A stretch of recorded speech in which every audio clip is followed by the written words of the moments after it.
Muy buenos días a los que se están integrando en el día de hoy. ¿Cómo están? Ya veo que está Braxaurus, Stone, seguramente los demás van a empezar a juntar de a poquito. Hoy obviamente es un día domingo a las 11 de la mañana y también le doy la bienvenida a los que lo vayan a ver en diferido.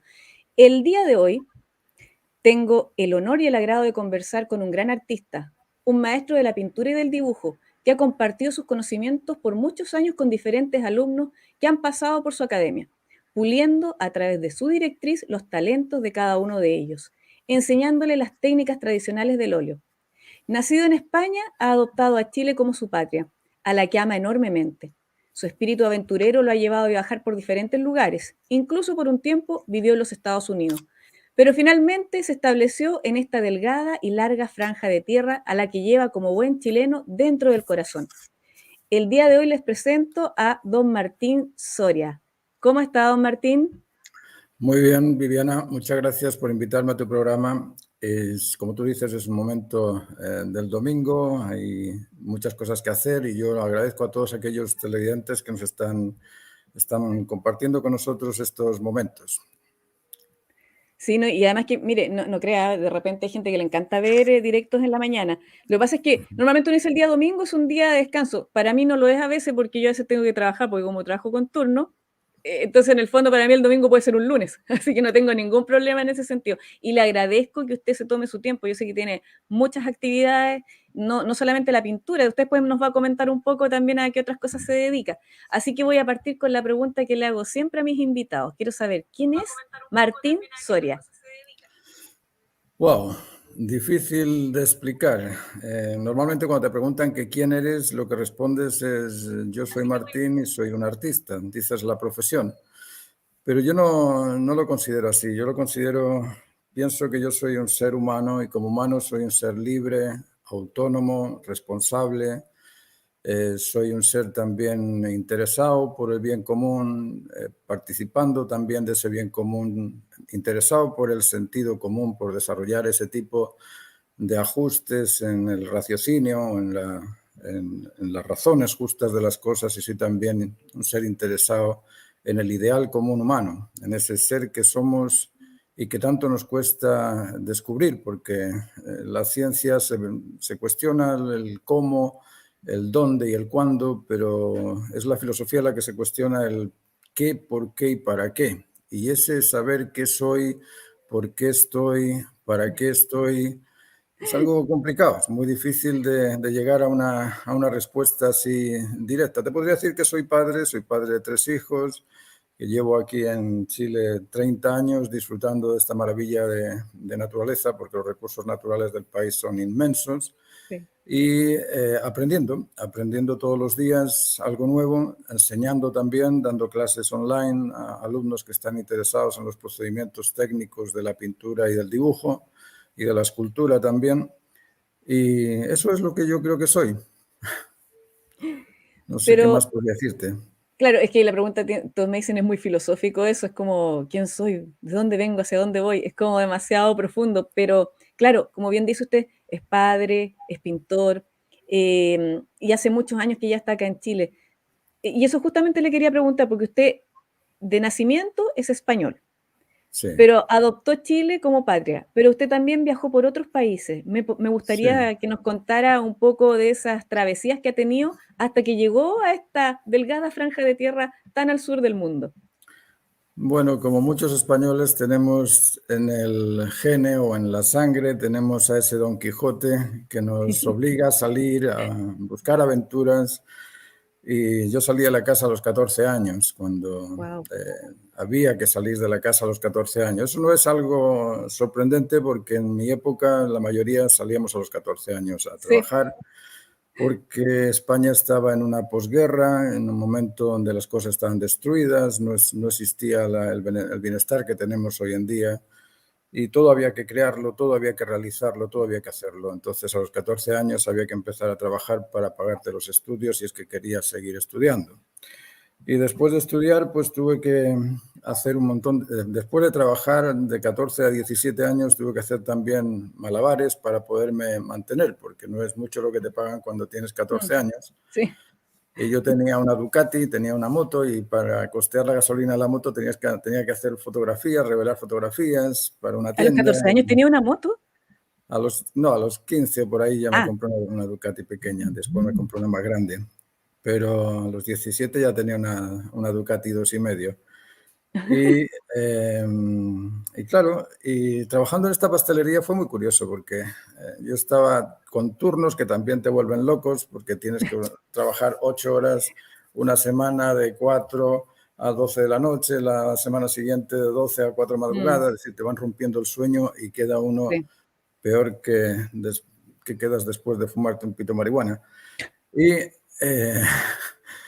ahí tenía que buscarme la fórmula de cómo salir adelante y un día estaba haciendo un retrato de uno de los compañeros, lo puse en la pared, le hice un retrato a grafito y llegó un pintor famoso por allá y el pintor dijo, ¿quién hizo eso? Eso lo hizo Sito, yo me llamaba Sito en aquella época, así me llamaban los ¿Cito? amigos, Sito con X, sí.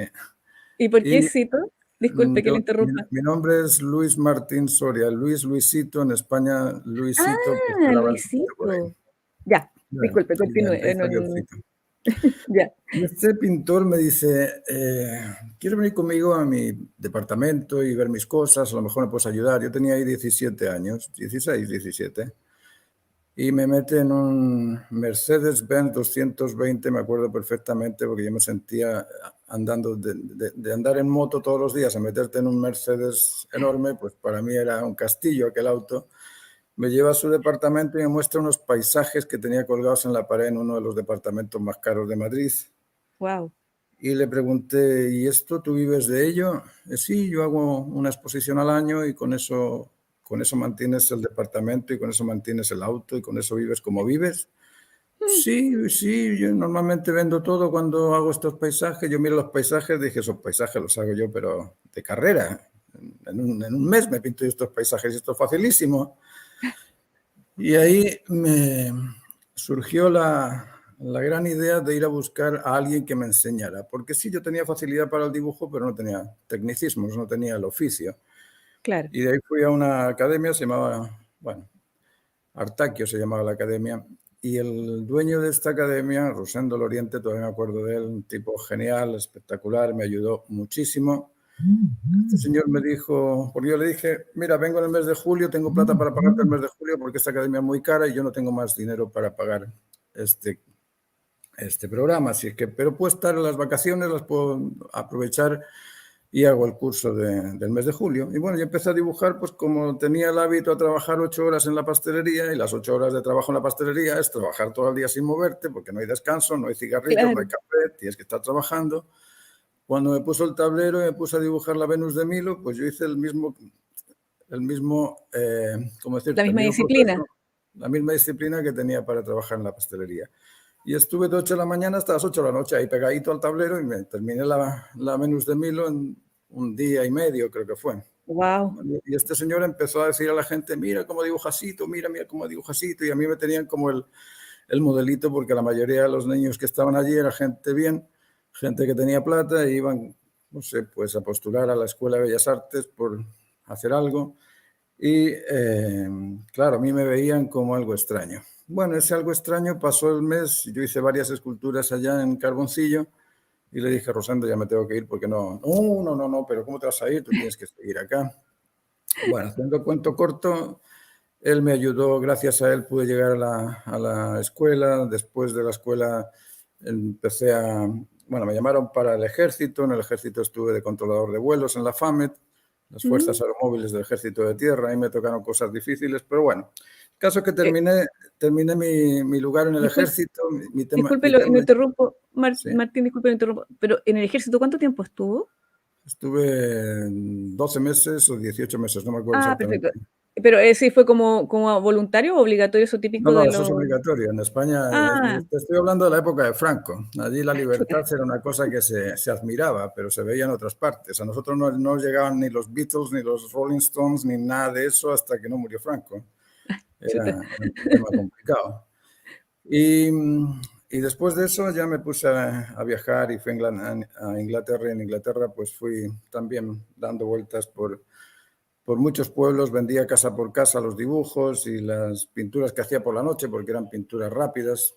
yo tenía que ganarme la vida. Yo llegué a Inglaterra con 40 pounds en el bolsillo, esa era toda mi fortuna. Entonces tenías que ir buscándote hacer retratos en las tabernas o hacer pintura para vender. Esa era la forma de recaudar fondos. Y después estuve en Estados Unidos. Bueno, antes de eso viajé también a Oriente, pero bueno, eso fue por otras razones. Y en Estados Unidos tuve la suerte de trabajar en una fundición. Trabajé también en, ¿cómo se llamaba? La Monumental Construction Monumental Company, creo que se llamaba la compañía, donde hacía la decoración o la restauración de lo que hay en el mall de Washington, D.C. Ya. El águila de la Casa Blanca lo restauré yo, hice también una decoración del Departamento del Tesoro cuando estaba Jimmy Baker de ministro del Tesoro. Y después trabajaba en una fundición y llegó el editor del Washington Times y me dijo, ¿quién hizo ese dibujo? El dibujo del águila de la Casa Blanca. Yo lo tenía hecho en un papel craft. Y le dije yo, ¿y dónde estudiaste? Bueno, San Fernando. Y oye, ¿quieres venir al Times a trabajar como ilustrador? Y yo de trabajar en la calle ahí repasando ceras y con un frío en Virginia que era, pero 7 grados bajo cero todos los días y en la calle con las manos que no podía más, dije, sí, yo me voy para el Times como sea. Yo no tenía ni idea de ilustración, sabía hacer ilustración por ningún lado.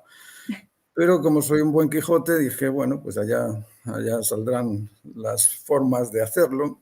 Y empecé a hacer ilustración, las primeras me salieron pésimas, pecas, muy malas. Y después los editores empezaron a confiar en mí, me daban sus textos, yo leía los textos y los ilustraba y ahí estuve trabajando un tiempo, hasta que conocí a una chilena y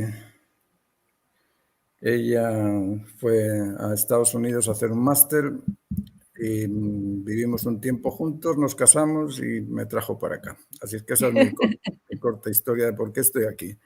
Yo aquí llegué en el 1990, no sé si fue el mismo día o la misma semana de la entrega de la banda presidencial de Pinochet a Elwin, a Patricio Elwin. Yo me quedé sorprendido porque yo esperaba una guerra civil, que es lo normal, porque no conozco ningún país en el mundo que haya cedido una dictadura. Ninguno. No sé si habrá alguno por ahí, si hay alguno me lo mandáis, pero yo no he conocido ninguno.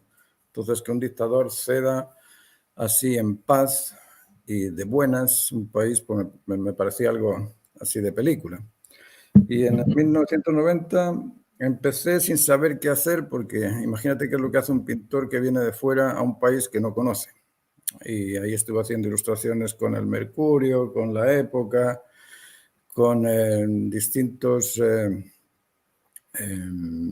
agencias de publicidad, con la Macan, bueno, un montón de nombres que para qué decirlos, pero así fui sacando adelante el proyecto de ir haciendo algo con el arte hasta que fui a ofrecer unos cuadros a la galería y en la galería me encontré con un pintor y este pintor me dijo, oye, yo no conozco nada de lo que tú dices que conoces, yo no sé cómo hacer ni los colores, ni las telas, ni las acuarelas, Yo decía, pero ¿cómo no? Si es lo básico, un panadero tiene que saber cómo hacer pan y tiene que saber qué viene de la harina y cuánta cantidad de harina tiene que mezclar, oye, eso es normal. Me dijo, bueno, aquí no es normal, aquí nadie sabe hacer eso. Así es que, ¿por qué no abres un taller y te pones a dar clases? Bueno, abrí un taller ahí en Vitacura y partí con 4 alumnos, 2 de ellos me los mandó este pintor y terminé el año con 34, me parece, y dije, bueno, esto es para mantenerlo, así es que compré una casa y en esa casa comencé con la academia de Martín Soria y en esa academia estuve años preparando jóvenes que hoy en día unos están trabajando como profesionales, otros están trabajando en otra cosa, porque el arte no es aquí, en este país, Claro, no es rentable. no es rentable, pero claro, los que se han ido a Europa viven bastante bien y tengo otros también en Estados Unidos que también les va muy bien, pero el país aquí es complicado vivir del arte. Yo te digo, yo le agradezco al más allá o al más acá o al que esté arriba, si es que hay alguien, el haberme protegido durante estos 30 años, porque sacar adelante un proyecto, poder educar a tus hijos, poder comer y mantenerte bien y encima poder ahorrar en un medio como este no es fácil, no es Sí. fácil. Vivir Pero del bueno, arte acá en Chile es complicado. Y más encima, como usted bien dice, uno, bueno, dos cosas. El de arriba, gracias al de arriba, usted está, pero en una buena disposición, en una buena posición también, en poder vivir de lo que le gusta, de la Ya, técnica que le gusta. Y más encima usted tiene un conocimiento, porque realmente yo lo he escuchado en varias ocasiones, en varios videos, en varias entrevistas que le han hecho, que la calidad técnica pictórica acá en Chile es mala. Es decir, lo que enseñan, me estoy refiriendo, porque si hablamos, por ejemplo, de autores antiguos, si uno va de repente al Museo de Bellas Artes, hay obras antiguas que son maravillosas. A mí me gusta ir a ese espacio a revisar porque el resto de todo lo que es contemporáneo, moderno, deja mucho que desear. Entonces, claro. en ese sentido, don Martín, la técnica de la pintura y el oficio del dibujo acá en Chile, ¿cómo es? ¿Cómo lo ve? Con ese ojo acucioso que tiene usted. A ver, tenemos que pensar que yo vengo de un lugar que tiene 25.000 años de historia de arte. Cuando vas a las cuevas de Altamira, supuestamente, según dicen, se pintaron hace 25.000 años. 25.000 años de historia. Y aquí tenemos 2.000 años perdona, 200 años de independencia, más o Ujú. menos 200, 250, no sé el caso de Chile, pero alrededor de 2 siglos de Claro. existencia. 2 siglos de existencia donde tienes que acomodarte a la tierra. Es decir, el arte en Europa surgió cuando ya tenías cultivos, tenías métodos de abastecimiento, podías descansar y en el tiempo libre te ponías a hacer arte. Pero es que Ujú. aquí no hemos tenido ese tiempo todavía. Aquí la historia ha sido una historia de ojalá poder mantener un estatus que nos dé para alimentarnos y para pensar en algo, porque educarnos tampoco nos da para educarnos, pero sí vamos pensando y vamos abriendo caminos para poder llegar a comprender lo que en Europa se comprendió hace 2000 años. Entonces, no se puede comparar una cosa con la otra. Claro. Bueno, Chile es un Lógicos, país joven, obviamente. lógicos, un país, América, no Chile, América es un continente muy joven, a pesar de que hay pueblos originarios que han estado aquí desde quizá antes que los europeos, pero a nivel de desarrollo artístico, lógicamente, no ha habido ese Mm. tipo de procedimientos técnicos. La técnica es un hábito repetido y el oficio es el dominio de una técnica. Es decir, para dominar ese hábito repetido necesitas repetir el hábito consecutivamente muchas veces. Y si te fijas, aquí es muy difícil repetir ese hábito consecutivamente porque lo que piensa el otro de tu hábito es que eso es tuyo y no le pertenece a él. Por eso que surge Mm. todo este ambiente autodidacta de yo soy el único que me creo a mí y me creo genio por mí mismo. Eso es una tontería porque el autodidacta es aquel que puede hacer algo parecido a aquel que hace el originario, digamos que el que tiene la profesión tradicional. No podría decir, bueno, Miguel Ángel hizo las cosas solo porque no fue a una academia. ¿No? Miguel Ángel adquirió todo el oficio de los picapedreros de Italia y el tipo sabía cómo, cómo hacer lo que hizo gracias a los antepasados que le fueron mostrando. Velázquez pintó gracias a su suegro que lo preparó. Picasso pintó gracias al academicismo de su padre y de la escuela donde estuvo. Es decir, hay una tradición en el oficio y esa tradición en el oficio cuando lo entregas, lógicamente esa tradición ha pasado por muchos baches también, ha pasado por errores y errores que se han ido superando. Esto que tú me decías antes de la preparación de la tela. Jamás, jamás dentro de mi concepto de preparación de la tela voy a preparar una tela con cola de pez y con blanco de zinc. Imposible. Lamentablemente me enseñaron eso. Es imposible, ¿por qué? Porque el zinc tiende a ser gris cuando se oxida y la cola de pez es una cola rígida que no se estira, no se extiende.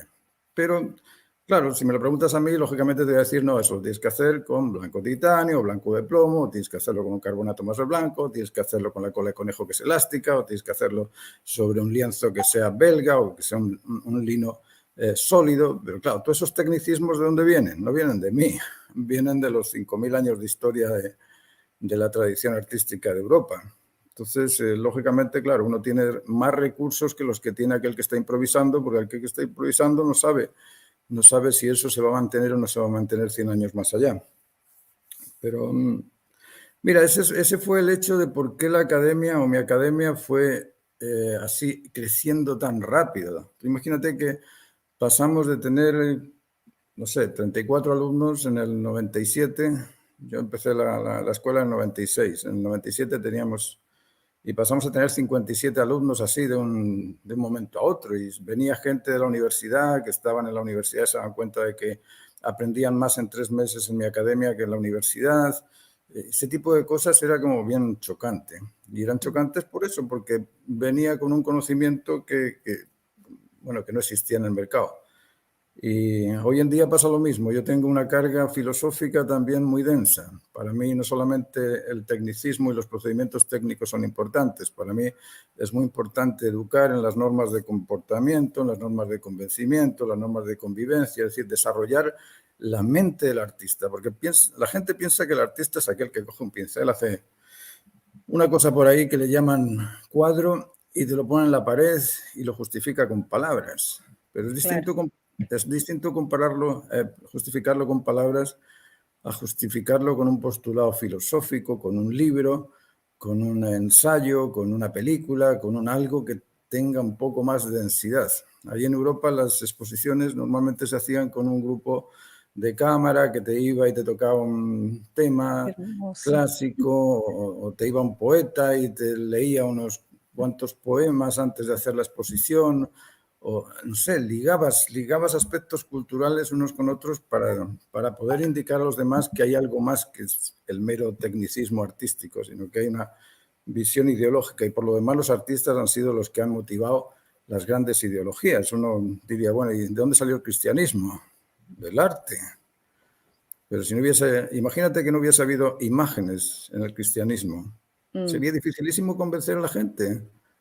Muy difícil, pero las imágenes, ¡pum!, te crean esa claro, devoción a la imagen y por esa devoción a la imagen tú sigues.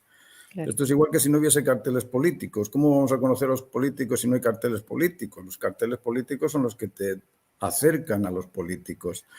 En todo tipo de aspectos el arte está inserto y, lógicamente, para eso necesitas de grandes oficios para que esas cosas sean de mejor calidad. Pienso Mm. yo, no sé. Sí, no, y además que como comentó lo del arte cristiano, me acordé de una charla que hizo Vittorio Di Girolamo hace muchos años atrás en Linares, en este momento, no me acuerdo si fue la municipalidad o no. Y él dijo que nos pasó 2000 años de arte cristiano. 2000 años de arte cristiano. Entonces ahí mostraba toda la evolución y en un momento él dijo una cosa muy linda, dijo, y siempre se me quedó grabado, decía así, desde que el hombre sacó a Dios del arte, el arte decayó. En cierto sentido tiene como razón, porque mucha inspiración, por ejemplo, en la época del Renacimiento, el Barroco, lo hacían a través de la Biblia. Ocupaban la Biblia, buscaban por ejemplo, el libro de Judith, el libro de Esther, por ejemplo, la de Judith matando a los Fernes, que de Artemisia Gentileschi, que es una obra muy fuerte para la época. La imagen es muy, muy impactante y con mucho dinamismo también. Entonces, de alguna manera, como usted bien decía, el arte cristiano, además de que enseñó, especialmente gente que en esa época era iletrada, a través de la imagen, ellos podían comprender. Y además de eso, aparecieron muchos artistas con una gran calidad pictórica y con, bueno, obviamente eso puede tomar para largo el hablar de diferentes épocas, de la Edad Media, al Renacimiento, Barroco, etc. Sí, hay que tener en cuenta también que, claro, por un lado la imagen es un útil para el bien y para el mal. Claro. Las imágenes nos indican o nos confunden. Dentro del cristianismo se han hecho muchas imágenes muy extrañas, imágenes que no tienen ningún tipo de justificativos, como la idea de los ángeles volando con plumas o cosas así, que uno dice, bueno, el ángel es un servidor custodio y como servidor custodio todos tenemos ángeles, todos tenemos los instintos que son servidores custodios, tenemos las virtudes de la prudencia, la firmeza, la templanza, que son ángeles, porque la palabra ángel viene de Oriente, viene del Irán, viene del teísmo y significa eso, custodio. Ángel es un custodio y nosotros tenemos custodios, pero no son palomas volando con alas, Claro. sino que son el custodio del peligro, que es el instinto de protección, el custodio de la alimentación, que es el instinto de mantenimiento, el custodio de la reproducción, que es el instinto de reproducción. Es decir, esos son custodios y lógicamente hay arcángeles y ángeles, como te decía. Las virtudes pueden ser los ángeles y los instintos pueden ser los arcángeles, porque sin instintos no vives, pero sin las virtudes tampoco te mejoras. Entonces, Uno podría meter todo esto dentro de un aspecto mitológico y hablar de un montón de cosas, pero el arte, como te digo, ha creado muchos problemas por imaginar cosas que son inimaginables. Es como el UFO, ¿cómo se llama? El objeto volante no identificado. La frase te lo explica súper claro. Objeto volante no identificado. Vale. Si no es identificado, no existe. Porque aquello que no es identificado no existe. Ahora, resulta que el artista te lo pone verde, con ojos, con narices y con boca, que yo no sé para qué quieren las narices en el espacio, porque ¿qué vas a respirar si no hay nada que respirar ahí? La boca, no sé, a lo mejor Claro. podrían comunicarse, pero en el espacio no hay atmósfera, no se puede uno comunicar tampoco. Es decir, esas idioteces visuales, y lo digo así, idioteces porque no son reales, son fantasías estúpidas que lo que hacen es crear en la mente de mi hijo la idea de que existe un extraterrestre verde con cabeza, cuerpo, brazos, pies y todo. Y mi hijo se lo cree porque ha visto la imagen.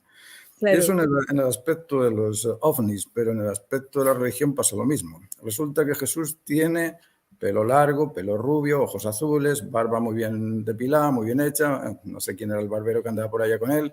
Es decir, es un tipo muy guapo. Pero yo cuando veo a los israelitas no son tan guapos, son narizotas, son gente es distinto, ¿no? Lo que yo, mire, yo lo que puedo comprender de esto es que, y también me pasaba, porque, por ejemplo, de repente el ser humano, dependiendo de la época, requiere de la ilustración de una imagen, es decir, Claro. necesita de una imagen para que lo ilustre con respecto a un concepto. Entonces, ¿qué es lo más cercano a un ángel? Entonces, obviamente, el ángel no es que sea un ser con alas, que parece una paloma gigante, no. Pero es una forma de que la gente comprenda que ellos son etéreos, que ellos están más arriba de lo material. Entonces, claro, pero el problema es que hay personas que se lo dejan y lo creen que realmente es un ser con alas.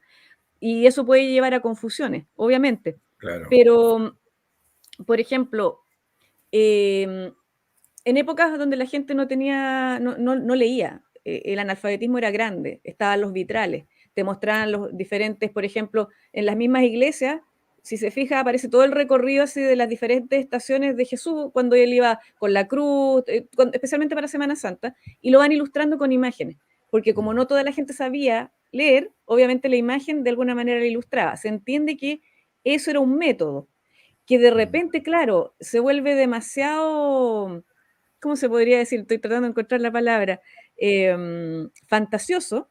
Claro. Ahí hay un problema, pero ahí está la cosa de que si la persona tiene la capacidad de discernir bien, lo va a comprender. El problema es cuando la gente no discierne bien. Ahí está el problema. Imagínate que estás educando a la gente con imágenes nada más. Entonces, ¿qué Mm, tipo de discernimiento va a tener esa persona para poder distinguir entre la imagen y decir, no, la serpiente de Adán y Eva no era una serpiente, no, eso era el órgano entonces, genital masculino, que sí, que parece una serpiente, pero no es una serpiente. Pero eso necesitas de alguien, no sé, experto que te pueda ligar una cosa con la otra.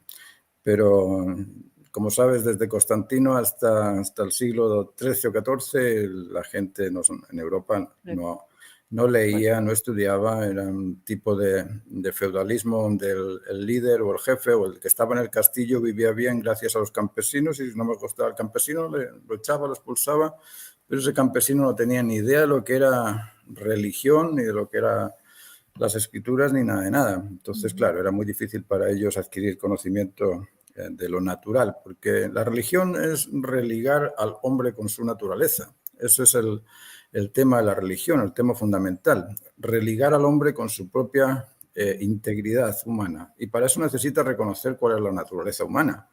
Pero resulta que tenemos hoy en día la ciencia que se encarga de enseñarnos el cómo, cuándo y dónde, y no nos explica que es humano, y tenemos la filosofía, que ya la mayoría lo han desechado, que es la encargada de enseñarnos el qué, por qué y para qué, que es la razón del ser. A ver, si yo busco esta taza, lo interesante es saber qué es, por qué está aquí y para qué está. Está para beber, así que así comprendo la taza.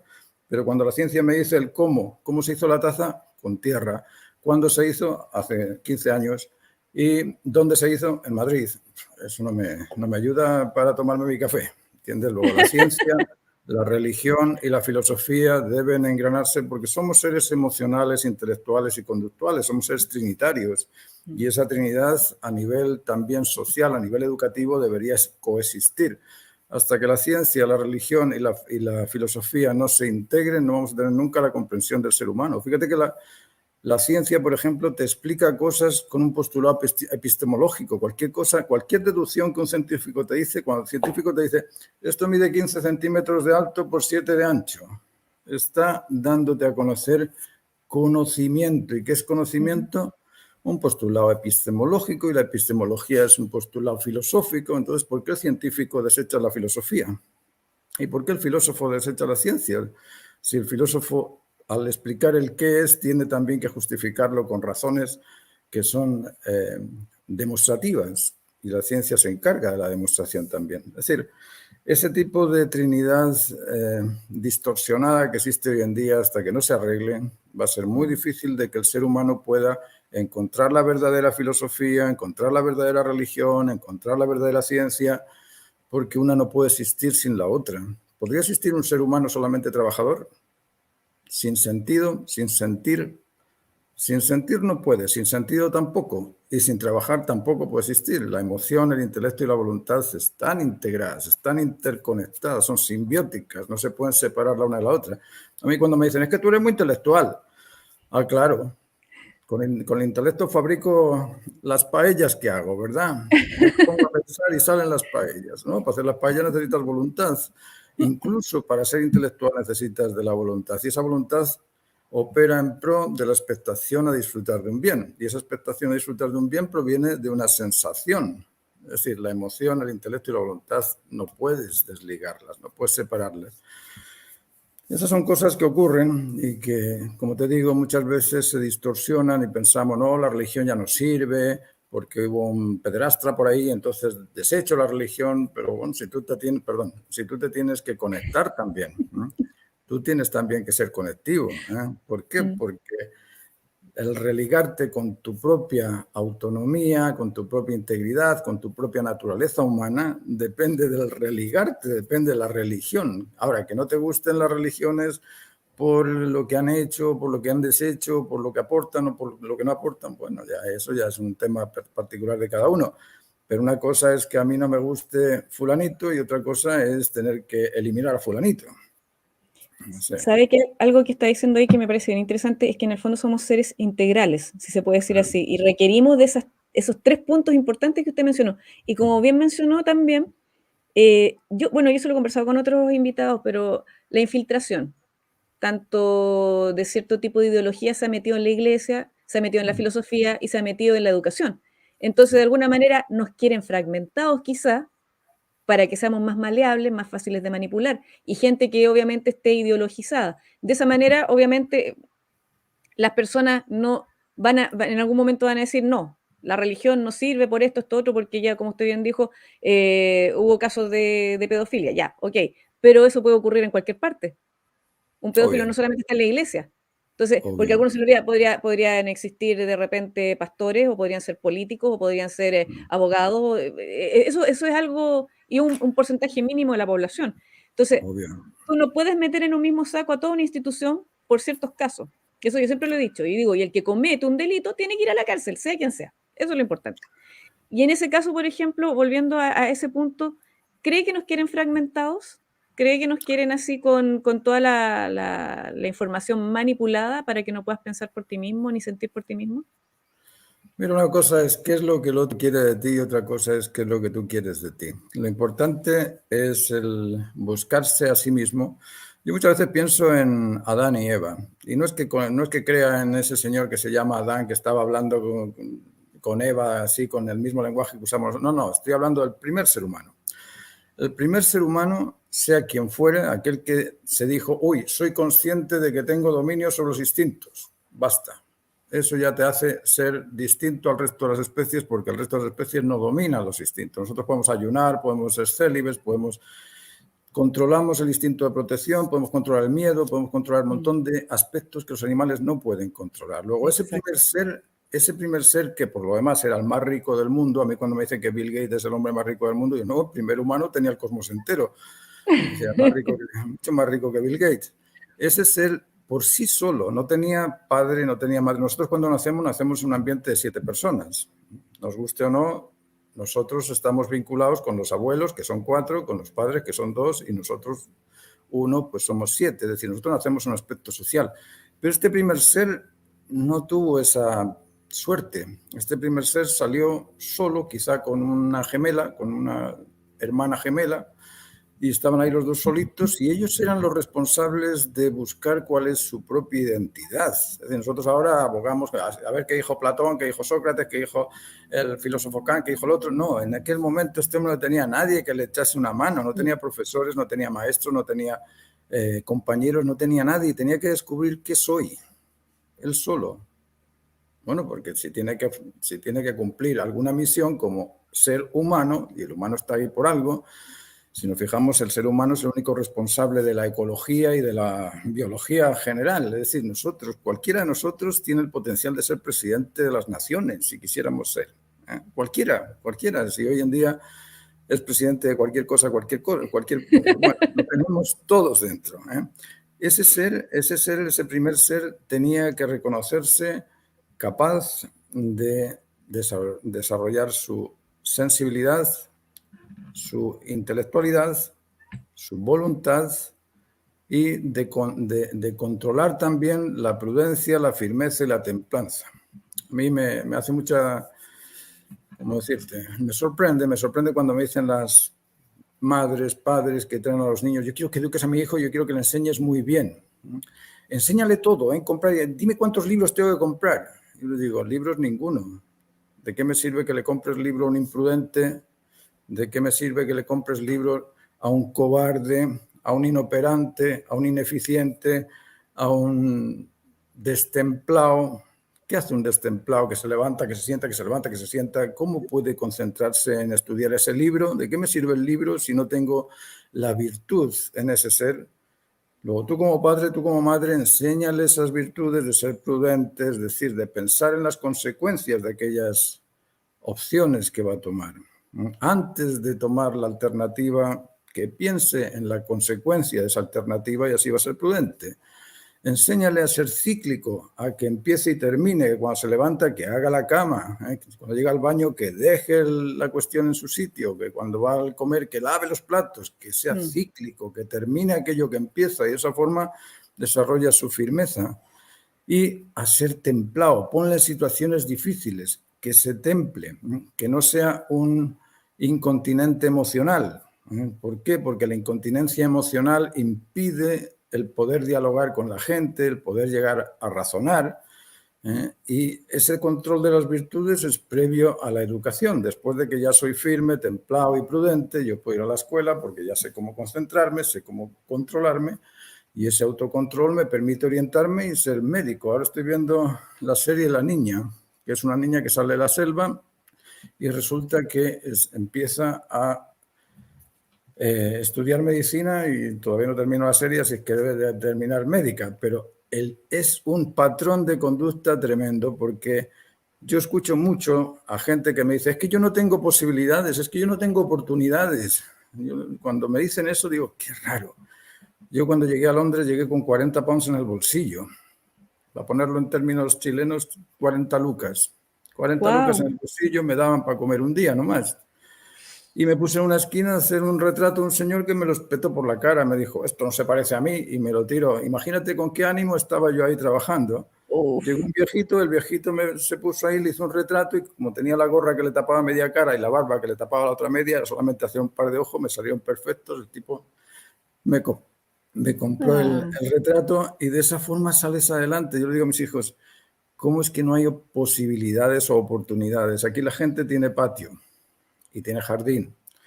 Comprar un par de tijeras es pedirle a 4 vecinos: oye, ¿me puedes dar algo? Oye, ¿me puedes dar algo? Oye, ¿me puedes dar algo? Y tienes suficiente para comprarte unas tijeras para podar el pasto. Y con esas tijeras para podar el pasto, si vas a los vecinos, le puedes pedir 10.000 pesos por hacerle su jardín. Y ya están las posibilidades ahí. Es decir, en muchas ocasiones nosotros nos reducimos por nuestra propia manera de pensar, porque nos falta el desarrollo de las virtudes. Si tuviésemos ese desarrollo de la prudencia, firmeza y templanza, diríamos, yo puedo conseguir cualquier cosa, porque puedo controlarme.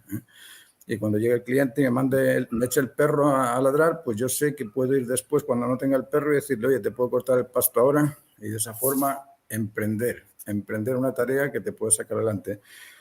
Yo no sé, yo pienso que eso debería de educarse en las escuelas, además de educarnos en las normas. Hay normas de comportamiento. Yo veo que hoy los niños chicos corren como bestias para allá, para acá, gritan para arriba y para abajo. Bueno, no sé. Yo estuve en Inglaterra y, bueno, no es poner un ejemplo de uno u otro, sino que hay niños que se autocontrolan porque los padres les enseñan a controlarse desde niños, y hay niños que nunca se autocontrolan y después llegan a los 18 años y el padre, es que no puedo con mi hijo. Bueno, pues con tu hijo, mira lo que has formado. Cosas ¿Cree, así, cree don sí. Martín que a lo mejor están los padres quizás actualmente, quizás dos generaciones, una generación, no se han tomado en serio el rol de ser padres y han sido muy permisivos con los niños? Quizás una, porque tuvimos económicamente una época, entre comillas, buena, entonces el niño se le daba todo lo que quería porque los papás no querían que ellos pasaran las mismas apreturas que tuvieron cuando jóvenes. Y lo otro, la norma, la ética, la moral, que de alguna manera está como muy débil, si se puede decir así, y que los padres tampoco se encargan a veces, no digo que todos, pero hay algunos padres que no lo hacen, y eso mismo malforma a sus hijos, no se han dedicado quizás acuciosamente de ver que sus hijos estén bien formados, de observar de qué cosas están consumiendo y dejarle en el fondo toda la obligación a los colegios, colegios que ahora en este momento, más que enseñar, están pervirtiendo en algunas ocasiones las mentes de los chicos. Si el colegio no es el educador es aquel que te cría, y el que te cría Exacto. es el que está en tu intimidad. Yo me comporto muy distinto cuando hablo contigo a cuando estoy en la mesa comiendo con mis hijos. Soy otra persona, soy dos personas, igual todos. Todos cuando estamos en el trabajo, uy, qué bien, qué eficiente es este personaje. Uy, no entiendo por qué se separó, por qué se divorció, no lo entiendo. Bueno, porque la vida interior, la vida realmente íntima se vive en la casa. El Exacto. comportamiento de los niños lo comprende el padre que está o la madre que está todo el día con ellos durante años. El profesor lo va a ver simplemente unas horas durante el día. Y la normalización, cuando hablamos de normas, estamos hablando de normas que normalizan. Es decir, nosotros pensamos que la ley nos limita, lógicamente nos limita. Sí. Si yo no tuviera el instinto de protección y meto el dedo en el enchufe, me voy a quemar, lógicamente. O en el fuego me voy a quemar. Pero para evitar eso tenemos las normas. Las normas de comportamiento nos dicen que tenemos que atender, entender y estar atentos los unos a los otros. Eso es básico, eso es fundamental. No hay que meterse. Yo escribí un libro sobre cómo educar a un adolescente que está en Amazon. Ahí, si queréis, os metéis en Amazon, ponéis cómo educar a un adolescente, ¿Cómo educar Martín a un Soria. adolescente? Sí, y lo Lo podéis voy a leer. anotar. Pero tiene que ver con ese tipo de normalizaciones. ¿Cómo se hace un ser normal? Bueno, si queréis llegar a comprenderlo sin tener que estudiar filosofía, yo os pediría que escucheseis los insultos. Escuchad los insultos. Es la mejor manera de saber qué es lo normal. Cuando dices, oye, mentiroso, estás diciendo tienes que ser sincero. Oye, vago, bueno, tienes que ser cooperador, no puedes ser un vago. Uy, qué cobarde, tiene que ser un héroe. Uy, qué... Bueno, cada vez que emites un insulto, estás declarando al ser humano normal. Así es, la normalización del ser humano viene detrás del insulto. Es decir, el insulto es una caracterización de aquello que no has cumplido, de aquello que no debes hacer, de aquello que no es correcto. Así Y se llama el libro, ¿cierto? ¿Cómo educar a un cómo educar a un adolescente? adolescente, sí. Y lo que pasa con los padres es que, claro, el padre ha visto que el abuelo le golpeó al padre, entonces, pobrecito mi hijo, que haga lo que quiera, que se divierta, que lo pase bien. Y está muy bien divertirse, pero además de divertirte tienes que tener algún tipo de normas de comportamiento. Yo veo que Ujú. niños chicos se sientan a la mesa, ah, yo no quiero esto, yo no quiero comer Mm, esto, hoy me puedo levantar, hoy puedo hacer la tele, hoy con el... Pero bueno, hijo mío, si estás en la mesa, espera a que el dueño de casa empiece a comer, lo primero. ¿eh? exacto. Ponle los platos en su sitio para que sepas cómo normalizarte, para que cuando seas mayor y vayas a una reunión del banco, de la empresa, ahora no te cojas la cuchara del postre antes de la cuchara del plato. Es decir, cosas sencillas como esas que son normas de comportamiento social, pero también existen las normas de comportamiento humano, del saber atender, entender y estar atento a las necesidades del otro. Si alguien llega a mi casa y yo le atiendo, le escucho, porque eso también es otro de los problemas que tenemos hoy en día, que la gente emite, pero no recibe, y tenemos en proporción 2 orejas y una sola boca, entonces deberíamos de recibir 2 veces más de aquello que emitimos, pero normalmente no escuchamos. Yo eso lo siento a nivel social, lo siento mucho. Yo estoy siempre rodeado de gente por todas partes, en las clases o allá en el lodge con los turistas, y veo que la gente te ve y eres una especie de blanco para el tiro, para soltarte toda su porquería. Y es porquería, pues si te dijeran, mira, he descubierto que el arrayán es un árbol que tiene tal resina que sirve para tal cosa, yo diría, wow, qué rico escucharte. Pero no, escuchas, mira que está gorda, que esté flaco, que esté largo, que esté con el que salió de elegido, que no ha hecho, que no ha cumplido, que no ha pillado, fíjate que la guerra, madre mía, acabas con un dolor de cabeza que dices, bueno, entonces el atender, entender y estar atento son normas de comportamiento. Las normas de convencimiento tienden a hacernos capaces de reconocer el juicio justo de la razón. ¿Y cuál es el juicio justo de esto? El juicio justo se deriva de 2 palabras muy sencillas, el por y el para. Cuando yo comprendo qué es, por qué es y para qué es, sé todo esto. El origen, la identidad y el propósito de las cosas son 3 cosas que hay que buscar en todo aquello que observamos. ¿Cuál es el origen? ¿Cuál es la identidad? ¿Cuál es el propósito? Y para eso deducimos, inducimos y discernimos. Y de esa forma vamos desarrollando nuestra inteligencia, nuestro intelecto, nuestra capacidad de adquirir conocimiento. Y las normas de convivencia pues tienen que ver también con el cómo seduces al otro, cómo persuades al otro, cómo motivas al otro. Esto de la persuasión, te digo, yo estuve años en Inglaterra, podía discutir con cualquiera y llegamos a un convencimiento compartido. Estuve en Estados Unidos también, costaba un poco más, pero podíamos llegar a un convencimiento compartido.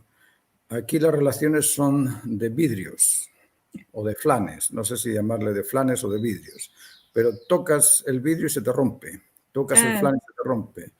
La polémica no existe. Yo te digo, mira, yo soy del Atlético de Madrid. Yo soy del Barcelona, chao. ¿Pero cómo? Explícame por qué eres del Barcelona y por qué eres del Atlético de Madrid. A lo mejor el Barcelona tiene más copas, el Madrid tiene más copas, o tiene mejores jugadores, pero induce, deduce, habla, explica, expone, haz que el otro te comprenda tus razones de por qué crees en lo que crees. Yo aquí te digo, vivo rodeado de gente que me cuesta un riñón poder llegar a justificar cosas, porque antes de justificarlas ya me han despreciado, es decir, ya se han disasociado conmigo. Les digo, soy español. Lo Bueno, cuestionan de antemano. claro. Y eso es irracional. Uno dice, ¿cómo es posible que 2 personas que tienen posturas distintas no sean capaces de razonar? Imagínate 2 científicos, ¿eh? Yo creo que es un átomo. No, yo creo que es una molécula. ¿Qué es un átomo? ¿Qué es una molécula? Y se separan. Bueno, nunca van a saber si fue un átomo o fue una molécula. Para poder saber eso tendrán que buscar, convencerse, seducirse, motivarse, persuadirse, no sé, buscar alguna fórmula para llegar a la razón. Aquel que llega a la razón va a tener un juicio justo después. Aquel que se queda con el criterio no va a tener nunca un juicio justo. Yo muchas veces les digo a mis hijos, sí. Disculpe, con su visión europea que tiene, porque tiene esa ventaja, a diferencia de nosotros que estamos aquí, nacimos en Chile y no nos vemos realmente como somos. ¿Cómo nos ve a nosotros en general? No, yo veo a toda América de la misma forma. Es una sociedad todavía bastante ingenua porque ha tenido pocas experiencias. Entonces esa ingenuidad es muy bonita, pero tienen que tener cuidado con aquellos que la malusan, ¿eh? Y hay muchos intereses creados fuera que están tratando de mal usar esa ingenuidad del autóctono o de nosotros también. Si uno, por mucho que hable, no tienes el poder, ¿eh? En otras naciones adquieres poder y el poder siempre es superior a la fuerza. Entonces aquí se creen que con la poca fuerza que se tiene ya se van a defender contra un poder que es extraordinario. Mira, yo ahora voy a entrar en el tema que tú decías. Yo fui trotskista en mi juventud Y siendo trotskista, lógicamente crees en el ideal de izquierda, en el ideal social marxista. Y la Internacional Socialista era una organización que estaba en Bélgica en el 73 y yo observaba esta cosa que estaba pasando en Chile desde Europa. Y aquí cuando hablo con los chilenos piensan que esto ocurrió en Chile nada más. Y yo pensaba, fíjate qué curioso el caso de Chile, que es la única nación donde va a suceder buscar ese ideal común o ese, como decir, terreno de los cielos proletario, y va a surgir de una manera voluntaria. Qué bueno. Y yo tenía amigos allá en Europa y todos andábamos expectantes de cómo iba a ser este cambio para poder mandar a más gente desde Europa, para poder empezar el ideal proletario. Y bueno, en mi caso ocurrió que me fui a Inglaterra a leer ahí en una biblioteca en Manchester y empecé a darme cuenta de que cuando me metí dentro de la teoría del valor de Marx, dije, ¿cómo es? ¿Qué es esto? Me dicen que las cosas valen un precio estatal, es decir, esto que yo lo puedo hacer con barro, que lo saco de la tierra, que tardo 2 horas, a cada hora le pongo un valor, $1, trabajé 2 horas en esto, vale $2 y ya está, y de esa forma ajusto los precios y ya verás tú cómo la cosa funciona. Claro, en el caso de la taza es fácil saber cuánto va a costar, pero en el caso de este reloj, que tiene un montón de piezas, a ver por cuánto vendes el reloj. No habría dinero capaz de comprar un reloj, claro, porque cada pieza implica un tiempo y ese valor del tiempo es inmenso. Y ahí empecé a darme cuenta de que la teoría del valor de Marx está completamente patas arriba, eso no servía para nada. Y como no servía para nada, pues abandoné mi quijotesca misión trotskista marxista. Y cuando me dijeron también que Marx decía o hablaba de la lucha de clases y que una contiene una afirmación y una negación, y la afirmación niega la afirmación y la negación de la otra postura, es decir, la tesis versus la antítesis, que chocan unas con otras y sale el pollo, sale la síntesis, que es algo distinto. Y dije, oye, yo cuando quiera tener un hijo no voy a tener que meterme en la cama, darme de puñetas con mi mujer, a ver cuándo de los dos pelea más y se opone más para que surja un niño. El niño va a parecerse a mí con ojos azules o a mi mujer. Todo esto es ilógico. Bueno, hasta ahí llegó mi inserción en la política. De ahí en adelante nunca más me he vuelto a meter en política. Pero te lo decía con respecto a esto, con respecto a que sí, hay una intrusión extranjera en todo lo que cada país realiza. Cada país. Yo cuando estuve en el Times me di cuenta de que los americanos estaban interesados en reconstruir Pearl Harbor, en reconstruir Corea del Sur, en reconstruir Vietnam, en reconstruir todo este tipo de... Pero reconstruirlas también con otra pseudo motivación, la motivación empresarial. Es decir, poder establecer ahí un libre mercado y poder mandar tus empresas y que funcionen. Eso hoy en día existe en todas partes. Antes el poder provenía del ejército. Es decir, si tú tenías un ejército poderoso, eras quien mandaba. Hoy en día ya el ejército ha pasado a segundo plano. Hoy en día el poder está en el dinero. Y aquel que tiene más dinero es el que manda, el que organiza las cosas. Así es que vivimos en una sociedad, no sé cómo llamarlo, pero dependiente del dinero, dependiente de la plata, de la economía. Que no, yo no pienso que eso sea ni bueno ni malo. Si el dinero bien utilizado es bueno. El problema es cuando está mal utilizado. El problema es quiénes son los que manejan ese dinero y quieren manejar los otros países. Ahí está el problema. Oiga, una consulta, yendo a otro tema, al tema realmente de su profesión y de su amor, que es el arte. Usted tiene una academia. ¿Cuántos años tiene ya esa academia? Y además de, como usted comentaba, usted forma completamente, integralmente a los alumnos ahí. Les enseña no solamente a pintar, sino que también a comportarse, a concentrarse, a tener disciplina. ¿Hace cuántos años que tiene esa academia? La academia partió en 1996 y la vendí en el 1916, me parece, como academia. Ahora estamos armando otro tipo. En el 2016 la vendí, sí. La vendí porque me la pidieron para construir un edificio y tuve que agachar cabeza, no pude hacer Es decir, otra que venga. físicamente desapareció, pero eso no significa que haya desaparecido la academia. Claro, físicamente desapareció, ahora estamos haciendo en Universal Mezcolanza, estamos haciendo una extensión de la academia, es decir, la academia ahora va a ser una academia internacional, estamos haciendo clases, toda esta metodología la estamos reduciendo en cursos y esos cursos, estoy trabajando todavía en ello, en algún momento van a estar ahí a disposición de aquellos interesados que quieran meterse directamente a los vídeos y recibir ese curso por vídeo.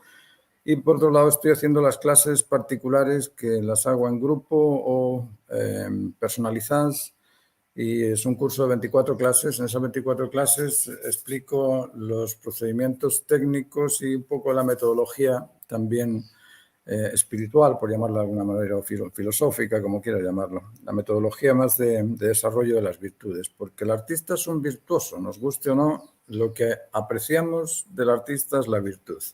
Ahora, si no desarrollamos las virtudes, no podemos llegar a ser virtuosos. Y eso antes se hacía en paralelo con el oficio. Ahora, como se ha disgregado tanto todo este tipo de postulación educativa, pues son pocos los que se cuidan de orientar también al alumno a nivel mental. Nosotros tenemos el animal humano y el ser humano. El ser humano es el que dirige el animal humano, pero en ocasiones este animal humano es el que nos Se domina. desboca.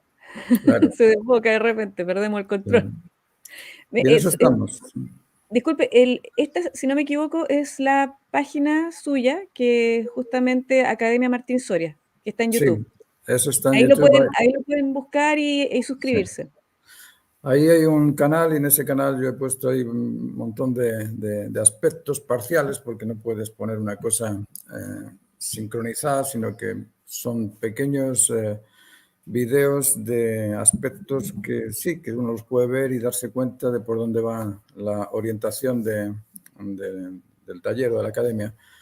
En algún momento, a lo mejor después de esta pandemia, a mí me gustaría volver otra vez a tener la academia en algún sitio, tener el lugar físico, porque creo que podemos aportar mucho en ese sentido de educar en el aspecto más interno. Uno cuando va, no sé, a la Complutense o a Cambridge o Oxford, a estas universidades, tú sientes un ambiente, llegas a Cambridge y te encuentras con una serie de personas que se comportan de cierta manera y ese comportamiento viene dado por todo el instructivo filosófico interno que tienen o por la moral o por la ética o por los fundamentos más humanos. Y esos fundamentos humanos, pues hoy en día se han perdido. A todo esto, yo estoy haciendo también un taller sobre el desarrollo de la naturaleza humana. Yo he comprendido o he descubierto, no sé si decir descubierto sería como demasiado arrogante, pero me he dado cuenta de ciertas leyes que existen en la naturaleza y que se aplican a todas las especies, incluida la especie humana, tales como la conectividad, la dualidad complementaria, es decir, hay un montón de aspectos que están ahí y que son propios nuestros también, pero que por no haberlos descubierto no nos dejan crecer, es decir, nos quedamos estancados en un tipo de adolescencia, porque adolecer es precisamente eso, es el significado de que carezco de la normalidad o carezco de la humanidad o carezco de aquello que soy en sí.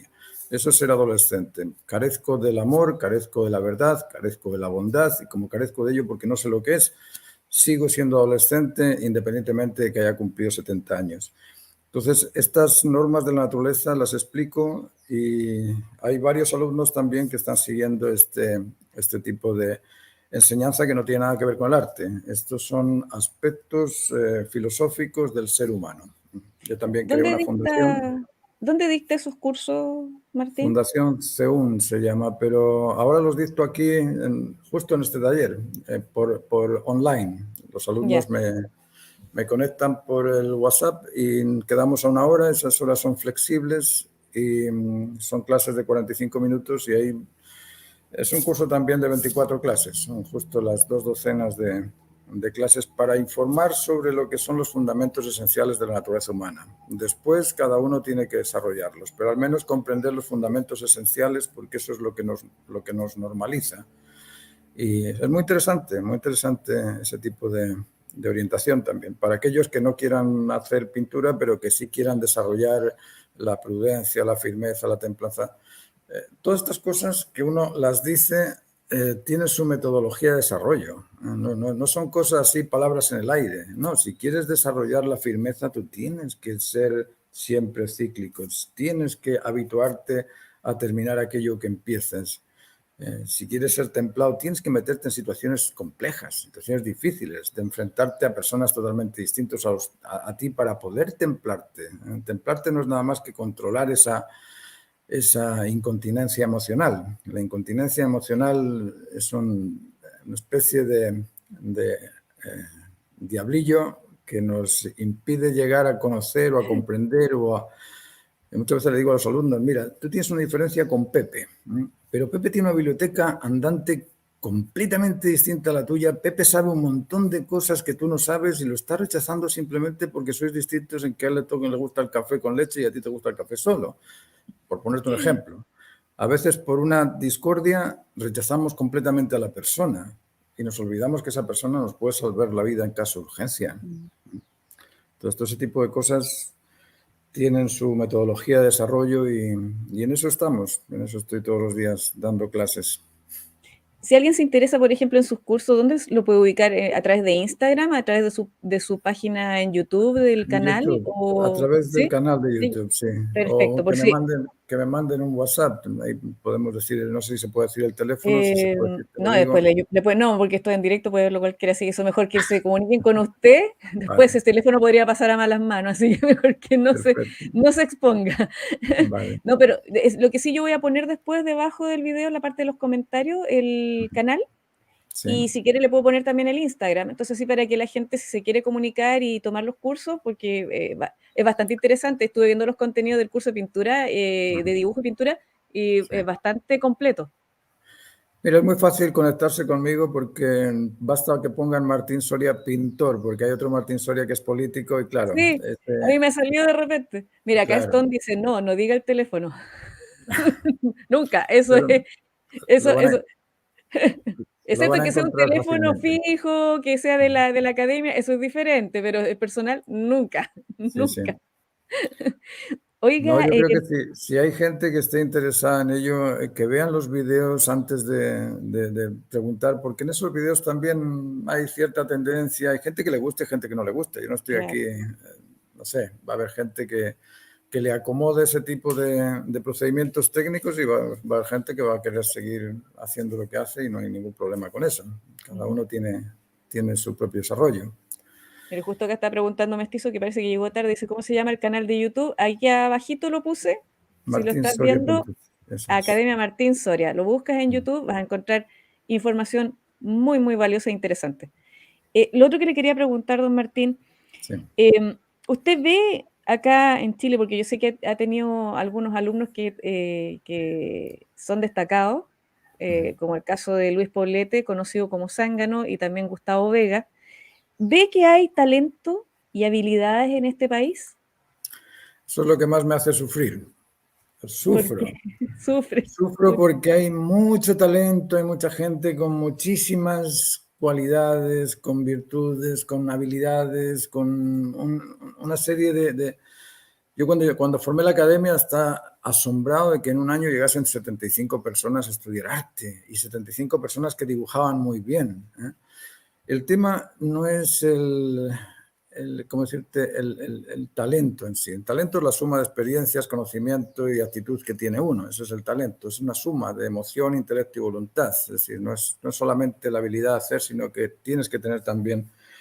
Y lo que más trabajo me costaba es el ampliar la mente, el hacer que la persona se preocupe por el bien común, que se preocupe por conocer el sentido común y que sepan que existe un ideal común, es decir, ampliar la mente. Cuando se habla de hacer una temática trascendente, una temática universal, una temática emblemática. Son palabras que quedan en el aire, pero que no se ajustan con la dimensión que se ajustan en otros lugares. Entonces, este tipo de cosas a mí me molestaba. No sé si conoces a Claudio Bravo. Claudio Bravo fue un pintor que pintaba muchas cosas y yo decía, ¿cómo no se amplía este señor con esa habilidad que tiene? Y cuando fue a Europa y hizo la exposición y preguntó qué piensan de mis cuadros, bueno, hijo mío, eres un virtuoso al servicio de la nada. ¿Cómo un virtuoso al servicio de la nada? Estás hablando con Bravo. Sí, porque lo que haces es meras copias de lo que puede hacer un fotógrafo bien pintado, pero son cartelistas de sus ilustraciones. Eso no es el arte que se considera en Europa, porque ahí buscas eso, temas trascendentes, universales, iconográficos. Eso es lo que más trabajo me ha costado así con los alumnos aquí en Chile, que también es razonable porque allá en Madrid tú sales de la casa, te vas al kiosco y tienes libros. Y cambias el libro viejo por el libro nuevo y lo lees, y cambias el libro, no pagas nada, lo lees y estás cambiando libros, estás educándote. Aquí en Chile, un librito de inglés para mi hija me pidieron 85.000 ¿Qué? pesos. Digo, ¿cómo es posible que un librito de inglés, 85.000 pesos por 85.000 un libro? pesos por un librito de inglés? Un librito que era No así de le, grueso, no no le tenía más puedo de 200 creer. páginas. Es decir, Chum. ese tipo, y si buscas libros de arte, los libros, bueno, en aquella época, yo no sé ahora si están más baratos o no, pero a lo mejor ahora con Internet han tenido que bajar el precio de los libros porque puedes conseguir los libros. Claro, ahora puedo encontrar los Claro, PDF. A mí no me gusta mucho si leer le digo sinceramente, leer así en internet o bajarlo en sí, PDF y verlo en pantalla, a mí me cansa la vista, yo prefiero tener un libro sí, físico, yo soy como a la antigua, me gusta tener el libro en la mano y de sí, repente puede que hayan ofertas y ahora con todo esto de las ventas a través de internet también hay algunos, yo de repente he conseguido cosas, no tengo auspicio con ellos, pero Busca Libre me ha servido bastante y he encontrado ofertas, claro. pero, en sí los libros de arte son caros. Son muy caros, sí. Entonces es muy difícil el poder transmitir aspectos que en otros lugares son casi gratuitos y aquí tienen que esforzarse mucho por tener un cuadro, un libro de Velázquez, por ejemplo, de Mm. Sorolla o de cualquier otro pintor. Pero lo que sí he visto es que hay mucha creatividad. El chileno es muy pillo. En general es muy pillo. Nos guste o no, son, bueno, los españoles, los hispanos, Es ingenioso también, como los, hablando, por ejemplo, haciendo un paréntesis, la cultura de los memes, eso Mm, así, rápido, son rapiditos para inventar cosas. claro. Esa creatividad está inserta dentro del chileno, nos guste o no, está ahí y es una posibilidad de hacer. El problema es la disciplina, ¿eh? Mm, Que se tiene mucha creatividad pero poca disciplina, entonces, y tampoco se tiene esa estabilidad emocional, como te decía, somos mm. incontinentes emocionalmente, nos dañan mucho las cosas. Fíjate que a mí, en lugar de, no sé, decirme, mira, esto es lo que yo hago, te lo presento, me mandan cosas, ¿me puede opinar? ¿Y por qué te tengo que opinar? ¿No estás seguro de lo que has hecho? Si estás seguro, dime, mira, esto es lo que yo hago, ¿eh? Pero esa pregunta de ¿me puede opinar, me puede decir qué piensa de esto? Ya te está poniendo en una posición donde Sí, automáticamente te voy a decir, mira, pues estás por debajo de mí porque no tienes la seguridad de enfrentarte a mí. Ese tipo de sensación de automenosprecio es muy, muy generalizada. Yo no entiendo por qué, porque es un es país raro, somos rico. medios inseguros, somos medios Sí, inseguros. Yo me considero, yo lo admito, yo soy insegura para preguntar algunas cosas, sí. sí. Sí, en ese sentido no sé cómo decirte, pero hay una cierta eh, sensación de que somos menos y el ser humano no es menos uno que otro. Hay gente que tiene mucha plata y no por tener mucha plata va a ser más humano que yo, va a ser un humano Exacto. igual que yo. Entonces, esa concepción de la igualdad en cuanto a que somos iguales por ser humanos, yo lo veo allí en el Lodge también, que viene un turista y viene un turista de arriba, por tomarte. Y el de arriba, oye, hace esto al otro. Viene un turista de abajo y el de abajo se queda mirando las estrellas. Pues si estás pagando igual que el de arriba, también tienes derecho a decirme, oye, tráeme esto, tráeme el otro. Pero no sé por qué no existe esa libertad de sentirse seguro de que lo que hago es lo que yo hago. Si tú lo consideras bien, bien, y si no lo consideras bien, peor para ti, eres tú el que lo considera.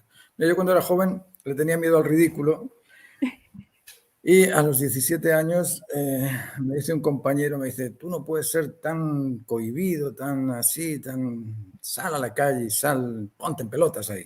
No, desnudo no me voy a poner desnudo en la calle porque me da vergüenza, ¿eh? Bueno, me compré un kimono, por ahí tengo fotos con el Un kimono. kimono. y me pinté el ojo. En aquella época era la época de La Naranja Mecánica, de una película Ah, ya. Sí, sí, la vi, holandesa. a mí me dejó aterrada esa película.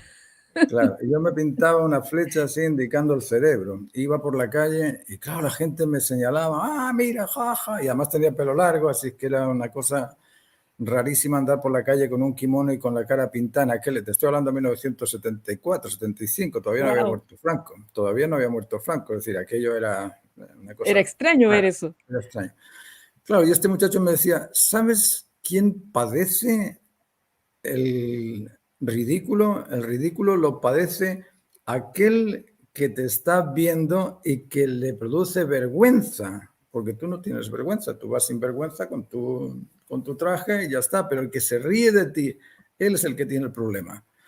Esa cosa que me pasó a los 17 años, sabes que me sirvió muchísimo porque en Inglaterra tuve que andar vendiendo cosas hasta en paz por la noche, no sé, bueno, otro día contamos la historia del paso a paso, pero tuve que hacer Vamos a muchas tener que cosas. contar la historia de cada uno de los países por donde estuvo.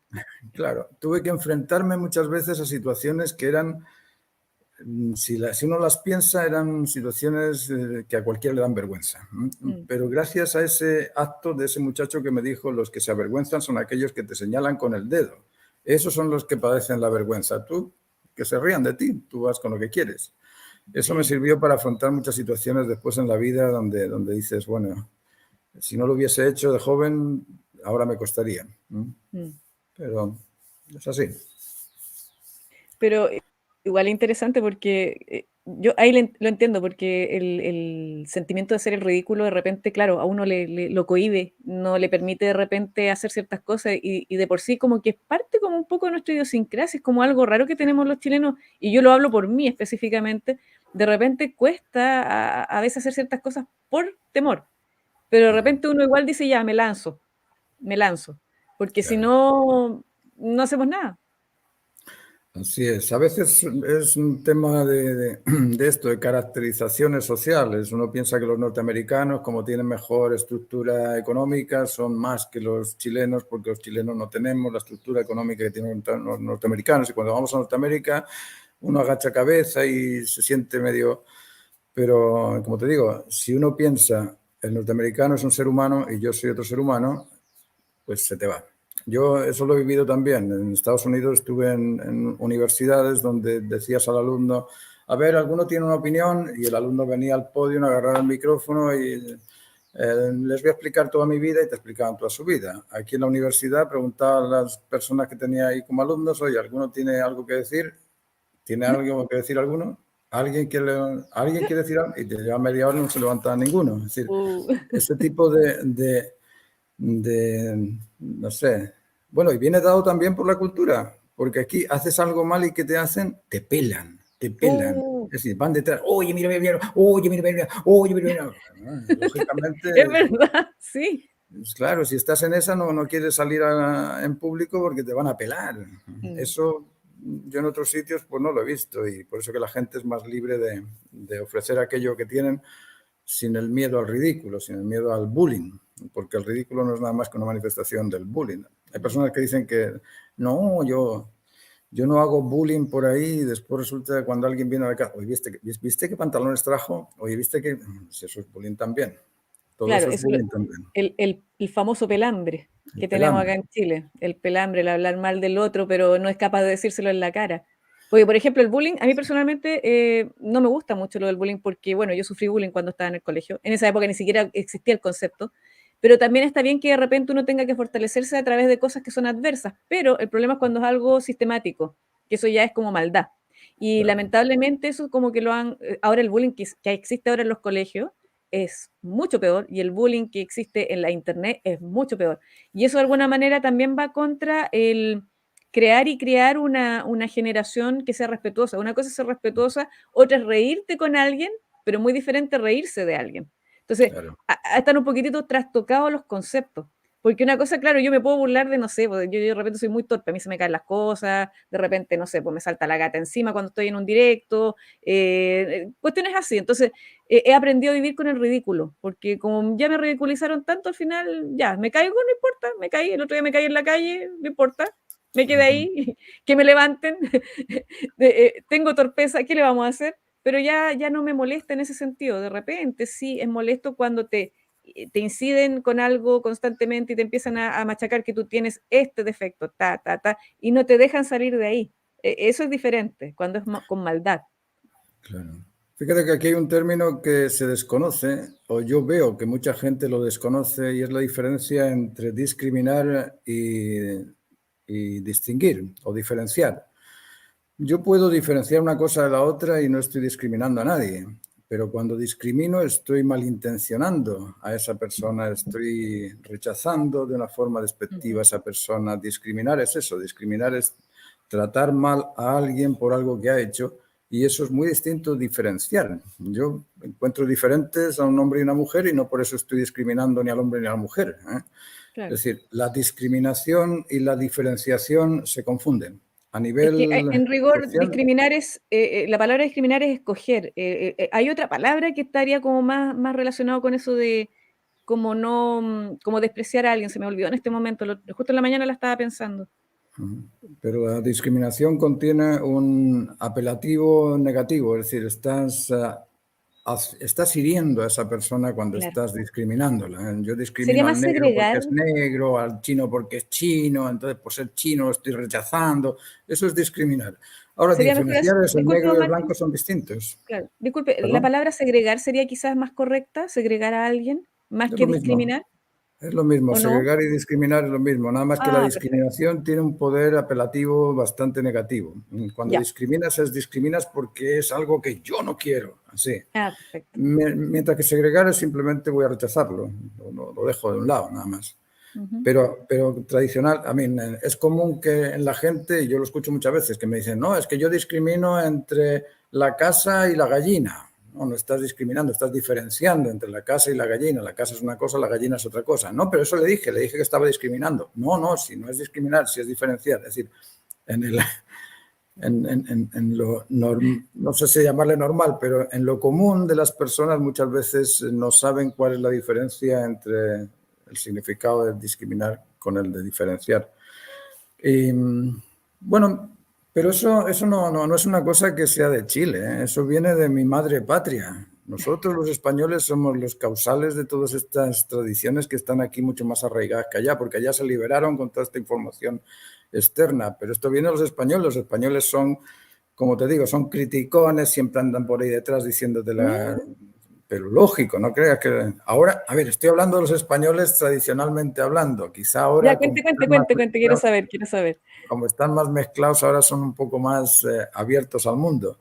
Pero la España de Franco, por ejemplo, en la España de mi época, del siglo pasado, era impresionante el hecho, el miedo al ridículo era algo, pero tremendo, tremendo. Y ese miedo al ridículo se fue superando con el flamenco, con toda esta ingeniosa actitud de los españoles, que con una lumbre te hacen las fallas de Valencia, que con un toro te hacen el encierro de los toros, que con un tomate te hacen la tomatera. Eso es ingenio, eso sí que es ingenio, que yo que he vivido en otros sitios me doy cuenta de que el español tiene ese poder quijotesco de emprender cosas que son raras.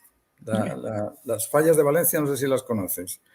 No. Las fallas de Valencia son unas esculturas gigantes que se hacen de madera ahora y que durante una semana se queman. Bueno, pero todo eso partió Ah, porque un alcalde dijo, bueno, están todos quemando aquí la leña, tenemos una humareda tremenda, estamos contaminando todos, reunámonos el día de San Juan y ponemos toda la leña junta, la prendemos fuego y hacemos una lumbre muy grande. Claro, la mm. lumbre muy grande era un atractivo para los vecinos, porque iban todos a ver el fuego grande. Y cuando llegaban, tienes un vinito, pásate la bota de vino, pásate el bocadillo, pásate. Y el alcalde dijo, oye, aquí esto se puede transformar en un negocio. Podemos vender cosas cuando hacemos esto.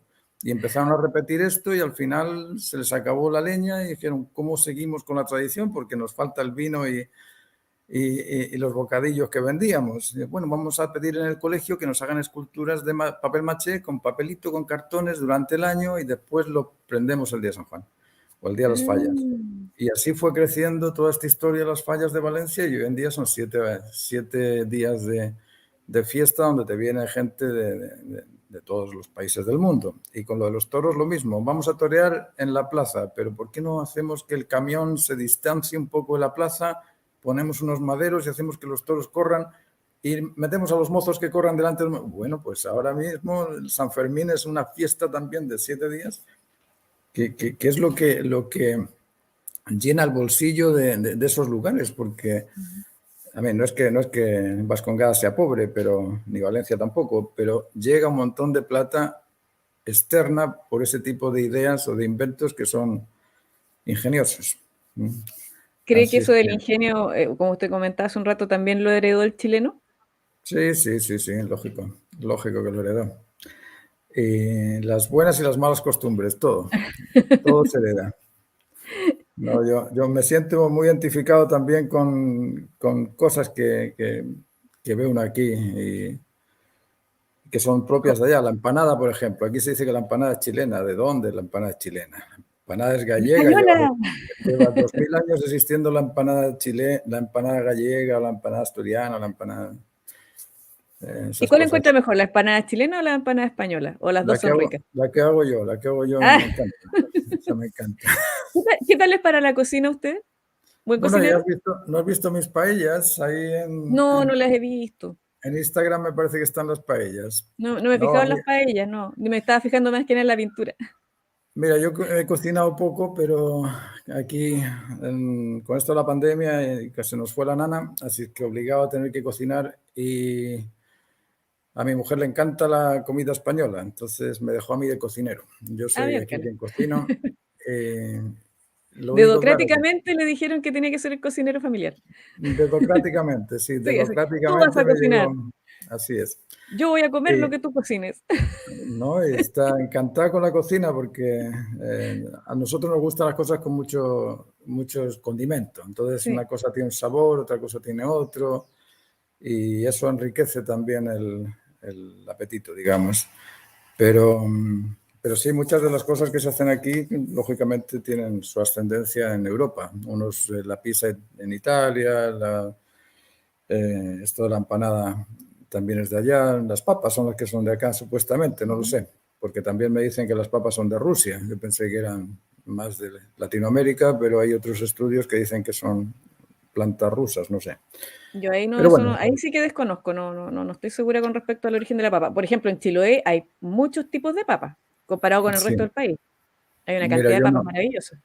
Hay un montón y papas de estas que se fríen están exquisitas. Yo les invito a que vayan ahí a Chiloé, a Chonchi, al Lodge, se llama chilelodge.com, aprovecho de Ah, hacer voy a propaganda. aprovechar. Sí, sí, eso justo es que Sí, justo le iba a preguntar sobre esa otra área que usted está haciendo, que vale. justamente porque paralelo a lo que es la pintura, que es lo que usted por años ha trabajado junto con el dibujo, ahora está incursionando en lo que es el turismo. Entonces me gustaría que hablara un Sí. poco con respecto a esta idea, de cuándo partió y en dónde está ubicado el lodge. Dígame el nombre y se aprovecho de ponerlo acá en el banner y Chile, para que lo busquen. chilelodge.com Chile y Lodge, así tal cual, Chile Lodge, sí. L-O-G, todo Chile junto. Lodge, D-G, Chile Lodge. Y bueno, todo esto del turismo comenzó cuando vendí la academia. Pensé, bueno, ¿y dónde invertimos esto? ¿Qué hacemos con ello? Y mi mujer me dijo, oye, ¿por qué no emprendemos un negocio turístico? Vamos a ir... Ah, no, estábamos comprando un campo. Estábamos comprando un campo, chilelodge.com. Eso es, sí, perfecto. Tal cual así, sí. Sí, así es. Empezamos a buscar un campo porque ella salta. Es, bueno, ahora mismo está saltando también. Se fue a saltar mejor solo acá. ¿Cómo salta? Y salta con caballos, Ah, yo pensé que hace, saltaba así hace enduro. No, es porque hay unos que jinete. saltan como el Benji o algo así.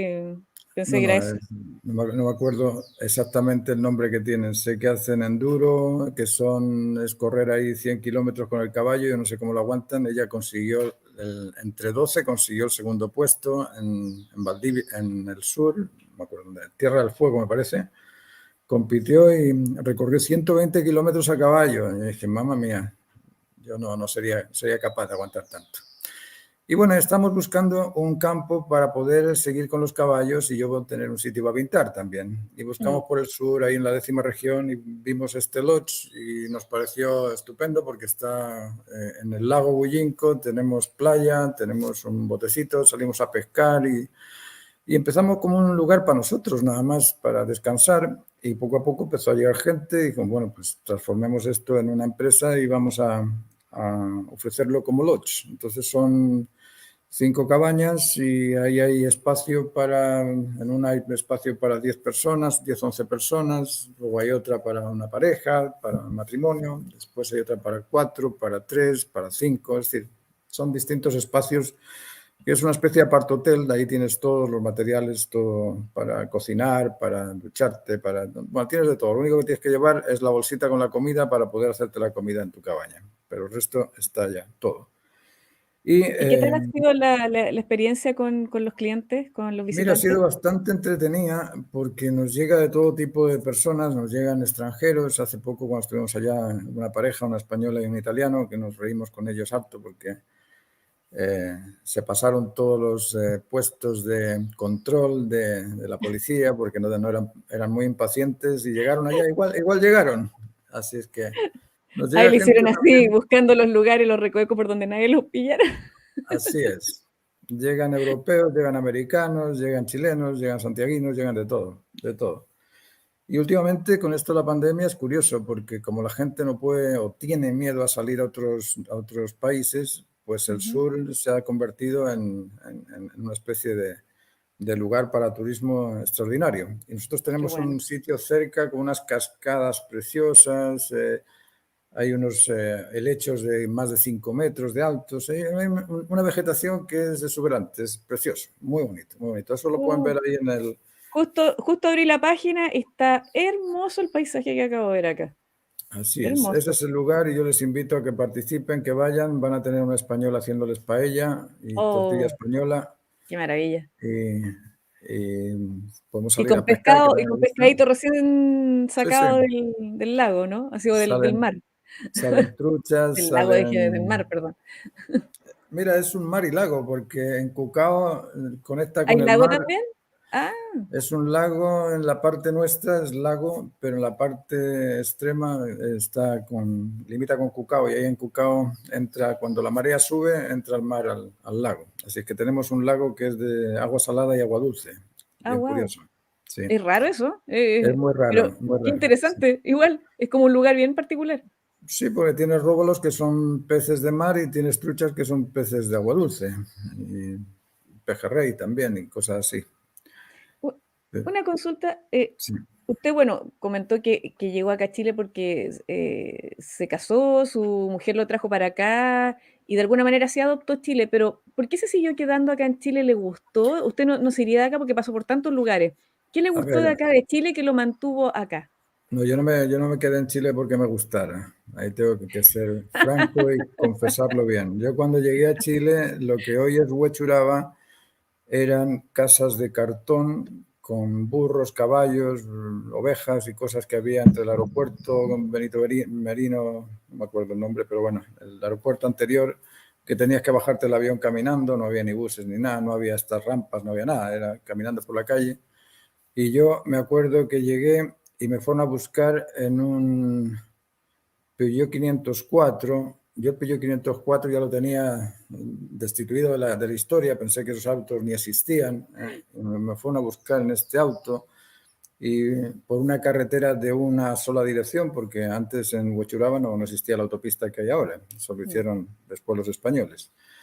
Pero iba subiendo la cuesta de la pirámide y hasta ahí yo estaba convencido, no voy a durar más de 2 semanas, yo me largo de acá, esto es un infierno. Había parado en Uruguay, en Paraguay, también Asunción, y Asunción el avión no pudo bajar porque tenían que retirar las vacas de la pista. Dije, ¿dónde me he metido? Bueno, y cuando subí la pirámide, fue subir la cuesta y vi otra cosa distinta. Vitacura era un sitio, no había edificios en altura, las casitas tenían sus jardines con sus árboles. Yo, ¡oh, qué rico! Salir de Washington, que es una ciudad sin tanta vegetación como lo que veía aquí. Vi la cordillera de frente y dije, wow, esto es maravilloso, imagínate el paredón que hay ahí. Me encantó Vitacura cuando subí la pirámide. Antes de subir la pirámide, como te digo, estaba listo para marcharme de acá. Y de ahí, no sé, me empezó a gustar porque el trato del chileno es muy agradable, muy agradable. Yo llegaba y asado para arriba, asado para acá, empanadas por aquí, choripanes por allá, y bueno, ¿dónde te tratan así? En ningún sitio te tratan así. Así que... Y después ya me fui acostumbrando poco a poco, porque antes había las liebres, que eran unas cosas donde tú ibas Sí, bailando dentro de una micro chica, que iban compitiendo unos con otros y corría el uno más sí. que el otro. Y yo les decía, baje la radio, que me duele la cabeza. Y toda la gente, la micro, pero ¿cómo bajar la radio este señor, pobrecito, que está todo el día metido en el... Déjele que escuche música. Pues señor, es como... Era una cosa muy extraña. Y no, en realidad yo te diría que los primeros meses yo estaba decidido a marcharme. Estaba decidido a marcharme porque el cultural shock, el trauma cultural era muy Claro. fuerte, muy fuerte. Yo estaba acostumbrado a un sistema de vida muy distinto al que podía obtener acá. Y me costó mucho adaptarme y me adapté porque mi hija, bueno, mi mujer quedó embarazada a los 3 o 4 meses de estar acá y con el embarazo pues tenía también que quedarme. Pero estuve mucho tiempo pensando en cómo hacer para volver a volar. Y no he vuelto a volar desde entonces a ningún lado, así que ahora soy una Chileno especie de de corazón. chileno, sí. Es decir, Chile como que de alguna manera agarra a las Sí, personas que vienen acá y como que lo envuelve y termina sí, seduciéndolo y se da cuenta que Chile es un lugar bien particular que, a diferencia de otros países, sí, hay algo que atrae enormemente a la gente que viene a vivir acá. claro. Aquí detrás está el Chile que yo recibí. Esto es una panorámica de Santiago, del Santiago de 1990. Es un Ahí, dibujo ahí que... se nota un poco mejor porque se ve el brillo. Sí, Ah, está, qué maravilla. eso es camino Wow. al Manquehue. Así es como estaba Santiago en aquella época. ¿Es un dibujo suyo o una Sí, fotografía? sí. Bueno, no, No, no, es un no, es un dibujo. dibujo. Es un dibujo en Wow, el que estuve 3 años qué con ese maravilla. y con otros dos iguales que ese que cambié por en el museo, lo cambié por un terreno. Qué Pero maravilla. sí, Chile tiene ese atractivo, es un lugar muy, muy rico para convivir. El problema que se tiene en Chile, como te digo, es la disciplina, es la Ujú. puntualidad, es la responsabilidad, es el compromiso, que los compromisos no se cumplen, la responsabilidad no se cumple. Ese tipo de cosas dan un poco de lata, dan un poco de lata de que se sea así. Y que le dices, bueno, ¿cuándo nos vemos? Sí, nos vemos a las 5, pero ¿de qué día? Bueno, a las 5 de Sí. hoy. ¿Y qué vamos a hacer? Vamos a hacer un choripán fin de semana. Le llamas, oye, eso es viernes, ¿a qué hora es el choripán? No, si yo te lo había dicho simplemente por decir, así a lo mejor un día más. Pero bueno, Oh, si dices que te vas a hacer el choripán, pues dime cuándo es. Y ese tipo de informalismo es de mm. español, no es del chileno. Ah, ya, Es yo de la pensé que era madre nuestro, patria. pensé que era nuestro. No, no, no, es de la madre patria. Si tú te vas a Andalucía, en Andalucía te vas a encontrar con la misma historia y quizá peor, quizá peor. Yo tengo Así que una eso no. amiga que Sí, cuando chica me decía, ya, mañana voy a tomar once a tu casa. Ojalá que no me vea este directo. Y yo le decía ya, y le preparaba todo, comprábamos cositas y de repente no llegaba. Y en esa época no había teléfono, ni teléfono fijo, porque tener eso era un lujo, estoy hablando de los años 80. sí. Y la cosa es que de repente yo la veía en el colegio y le decía, oye, te quedé esperando. Y me dijo, no, es que me olvidé. O tuve que hacer, o de repente en una llegaba y a la semana siguiente aparecía, hola, ¿cómo estás? Y yo, si no íbamos a encontrar la semana pasada. Mira, a mí me han ocurrido cosas tan extrañas como esta. Yo cobro caro por las clases y es caro porque lo que doy es algo que no lo vas a encontrar acá y si lo Exacto. quieres encontrar tienes que ir a Europa y ese vuelo a Europa es lo que yo le añado a mis clases. Es decir, en El lugar de ir a Europa me conocimiento tienes tiene acá. un valor, y tiene un valor. Tiene un valor, claro, y cobro caro. Y a mí me ha pasado cosas así, como gente que, voy a empezar las clases cuando empieza el lunes, vale, le paso la transferencia, le transfiero al banco, me transfiero al banco y bueno, el lunes, chin, y llamas, chin, y no contesta el lunes, y contesta, pones el mensaje el martes, hoy la clase del lunes, si quieres la podemos recuperar en otro momento, pongámonos de acuerdo. Ah, sí, el miércoles. Bueno, vale, el miércoles a tal hora hacemos la clase, llamas el miércoles, no te contestan, llamas a la semana siguiente, hoy, y hasta ahora estoy con la plata de las de las personas, porque clases. no es una solo, son varias que me han pagado ya, y digo, pero bueno, ¿y por qué no atiendes? No, es que me puse a trabajar y no sé qué, no, pero ¿por qué no te organizas? ¿Cómo no te organizas en las cosas? ¿O por qué no me dices, mira, me puse a trabajar, me puede usted hacer las clases en otro momento? No sé. Pero cosas así, cosas que son ya raras porque tú estás Ujú. pagando por eso.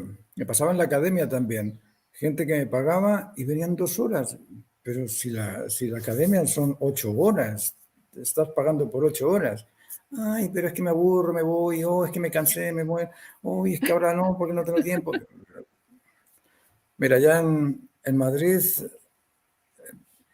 no sé contarte un caso, bueno, no te lo cuento porque no. Vale.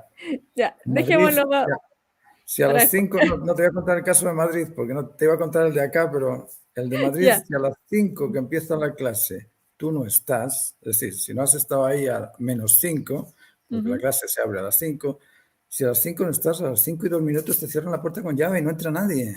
No entra nadie allá. Aquí te lo voy a contar, no te voy a decir dónde, pero te lo voy a contar. Mira, aquí yo estuve dando clases en un lugar, una universidad, y yo les dije a los alumnos, mira, a las 6 comienza la clase, tenemos de 6 a 9 y el descanso es a las 7:30, así es que a las 6:05 yo cierro la puerta y ya está, no entra nadie. Bueno, el primer día 2 quedaron fuera, una semana después 4 quedaron fuera, un mes después 8 quedaron fuera. Profe, no, lo siento, pero la clase empieza a las 6, entráis después del descanso, os pifiáis todo lo que es la teoría, así es que vais a hacer el ejercicio, pero no sabéis qué es lo que vais a hacer, porque no, yo la teoría la explico primero y después hacer la práctica. Y se reúnen las 8 personas y van a la oficina de la directora, en aquel momento era una directora joven, y le dicen, directora, el profe no nos deja entrar, fíjese que somos 8, y me llama la Mm. directora unos días después, don Martín, ¿puedo venir a la oficina? Bueno, vale. Mire, don Martín, es que son 8 niñas, en aquella época se pagaban 300.000 pesos por niña. Bueno, 8 por 3 son 24, son dos millones Ah, cuatrocientos mil pesos y calcule usted lo que gana usted versus lo que perdemos nosotros con estas 8 niñas. Así es que las deja usted entrar o vamos a tener que buscar a otro profesor. No lo busques, ya está. Hasta me aquí voy. llegué. Chao, me voy. ¿Pero por qué se va? Pues, oye, yo quiero educar a la gente. ¿Cómo les educo en la puntualidad si resulta que les tengo que ceder a ellos que vengan cuando quieran? Así es que le dejé ahí y me Y marché. se fue. Sí, lo dejé. Hasta ahí llegué con Wow. la escuela. Porque para mí también era un sacrificio tener que salir de la academia, darme la lata, estar 2 días viajando hasta la universidad para dar clases a un montón de niñas que no tenían interés en pintar, porque te digo la verdad, había 40 personas allá que cuando se explicaba estaban durmiendo, estaban mirando a otro sitio, no tenían ni idea. Hablabas de la cultura minoica y Minos, ¿quién era? Minos, ¿quién es Minos? Bueno, ya, no sé, a mí me repateaba todo eso. Así es que lo dejé, pero me di cuenta de eso, de que en realidad la educación se ha transformado en un negocio. Ya es Sí, más importante la plata que llega al bolsillo que la formar disciplina al del alumno. profesor que te está enseñando. Mm. Así es que en ese sentido es curioso, Es pero bueno, lamentable, es es lamentable lamentable. porque a mí me tocó en una época hacer clases de fotografía análoga Ujú. y resulta que justamente yo como había tomado la disciplina de mi profe de fotografía, cuando empezaba la clase, él cerraba la puerta y no entraba nadie más. Y de ahí yo me quedé con esa disciplina. Y Sí. los alumnos se me quedaban afuera mirando y yo le decía, y más de alguno fue a alegar a la jefa de carrera y yo le dije, lo siento, es así. Eso es porque, mira, hay distintas razones por eso. Yo tuve una alumna que quise hacerle una película porque era ideal para hacer una película. Esta niña tenía 2 hijos, tenía no sé cómo llamarlo, un sitio donde acogía a los mineros y les daba de comer y les atendía y todo, más un marido. Y ella venía desde Rancagua en bicicleta, metía la bicicleta en el bus y desde la estación de los buses, que no sé dónde es, pero desde la estación de los buses hasta Vitacura, con nieve, con lluvia, con frío, con calor, con de todo. Llegaba la primera, empezaba a trabajar y con Wow. una disciplina extraordinaria, con una creatividad extraordinaria, una fuerza de voluntad extraordinaria. Y era una niña que tendría entre 25 y 30 años, con dos niños que tenía. Ella volvía por la noche en su bicicleta a la estación del centro de Santiago, de ahí hasta Rancagua, y tenía que preparar la cena para los niños, hacer las camas de los mineros a los que arrendaban el lugar, todo. Tenía que hacer un montón de trabajo. Y uno dice, ¿cómo es posible que la gente que tiene más recursos no se avergüence de ver gente con menos recursos aprovechando el tiempo de esta manera? Porque yo los tuve a los de más recursos y menos recursos en la misma sala. Ujú. Yo pensaba, ¿por qué estas personas que viven mejor no se dan cuenta de la posibilidad que tienen de aprender mucho muy pronto? Muy pronto, ¿no? Porque tiene más recursos. La otra niña, esta niña que te digo, no tenía acceso a libros, no tenía acceso a materiales, pero los que estaban ahí de lujo tenían acceso a todo, pero no tenían esa disciplina, no tenían esa pasión por lo que hacen. Y eso es algo que a mí me ha sorprendido mucho acá en el entorno educativo. Falta Mm. pasión por defender cosas que te gustan, y esa pasión es la que te motiva a adquirir una mayor destreza, una mayor calidad en lo que haces. Es decir, esa pasión debe de sentirla el personaje, sobre todo la persona que esté decidiéndose hacer arte, ¿eh? Yo Porque, ahí, sí, disculpe, ahí veo que en ese caso cuando la gente tiene algo, cuando es más adverso todo y le cuesta más, como que valoran más y le ponen más empeño. Recuerdo de repente casos de niñitos que van al colegio en lugares de campo muy lejanos que no tienen ni siquiera puentes, caminos, y para no ensuciar los zapatos, a veces sacar los zapatos, iban a pie pelado nomás al colegio con lluvia, con tormenta. Ahora el niño le sí dicen, es. ay, está lloviendo, que no vaya, no se vaya a resfriar, así como que son de azúcar los niñitos y somos, como decía usted, una generación de cristal, que ahora cualquier cosa le duele, cualquier cosa lo rompe, ay, no le vayan a llamar la atención en el colegio, ay, no haga la tarea porque, pucha, ¿para qué se va a estresar? Entonces, en el fondo, como yo me acuerdo de una época que mi mamá nos revisaba los libros, nos veía las tareas, mi papá nos levantaba a las 7 de la mañana y teníamos que estar bañados, desayunados y al colegio lloviera, tronara, hubiera terremoto, lo que fuera. Cambio ahora no. Así es, pero también tiene que ver con la política. Hemos perdido esa noción del héroe, del sabio, del genio. Esos tres valores, el héroe, el sabio, el genio, se han perdido. Se han perdido porque estamos todos buscando la homogeneidad o la igualdad o Claro. cosas que son absurdas, porque ¿quién podría poner a liderar el Ministerio de Defensa a un cobarde? Nadie. Si vas a liderar el Ministerio de Defensa necesitas un héroe. Si vas a liderar el Ministerio de Educación necesitas un sabio, no un Ujú. idiota. No vas a poner a un ignorante que te dirija la educación Claro. del país. Si vas a, no sé, a obrar por la cultura necesitas genios. Y a esos genios que se destaquen y sean ellos los que dirigen la nación. Pero estamos totalmente atrofiados. No sé qué es lo que pasa, no sé qué es y esto no es una cosa de Chile, es una cosa mundial. Estamos Mundial, sí. en todo el mundo eligiendo gente que es incapaz. Aquí yo veo, tenemos diputados que han terminado su docencia en un pedagógico, no sé si le llaman aquí piedragógico o qué, pero han terminado su carrerita, salen con un papelito y no han vuelto a ejercer nunca más y están de diputados. Pero Sí. ¿cómo es posible si esta persona no tiene conocimiento suficiente para poder, no sé, entrar dentro de una comisión donde vayas a tener que decidir qué tipo de leyes vas a poner en el país? Es decir, ese tipo de cosas pasan aquí, pasan en Europa, pasan en Estados Unidos, pasan en todo el mundo. Y yo no sé si es que nos hemos atrofiado demasiado y estamos, no sé, orgullosos de formar parte de un mental hospital, que le llamo yo, un hospital Mental psiquiátrico, porque hospital. es así, Sí. es así. Lo que Ponemos pasa es que, a sociópatas que se encarguen mm, de la sociedad. El Partido Socialista busca exacto. sociópatas. ¿Y cómo vas a poner un sociópata que es un egoísta, que es un narcisista, que es un deplorable, a liderar a la sociedad si no puedes? Y para liderar a la sociedad necesitas a alguien que sea altruista, generoso, emprendedor, héroe, que sea sabio, que sea al menos que sea un genio de la política, pero si vas a poner al más bajo para que lidere al más alto, es imposible, es imposible.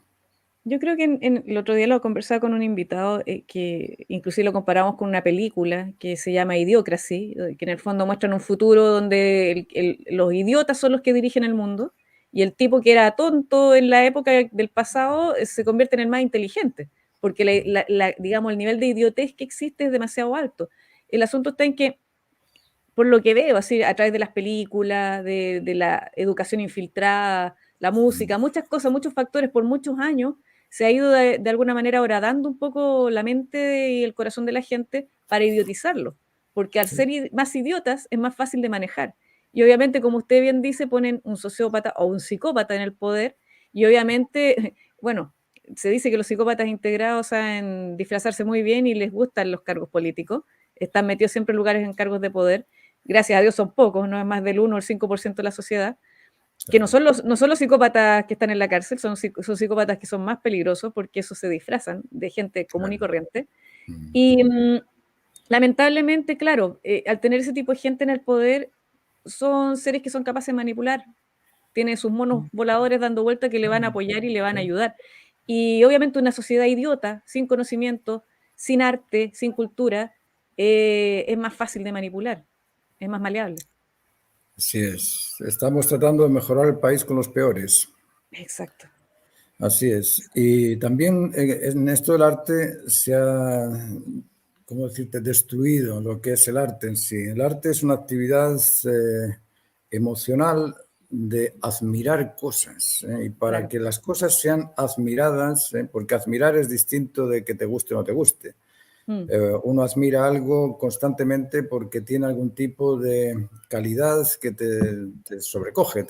No sé, yo fui a ver la Sagrada Familia de Gaudí, te digo, te metes ahí y es como un shock. Dices, ¿cómo alguien fue capaz de hacer esto? Ahí es donde surge el respeto a un bien mayor.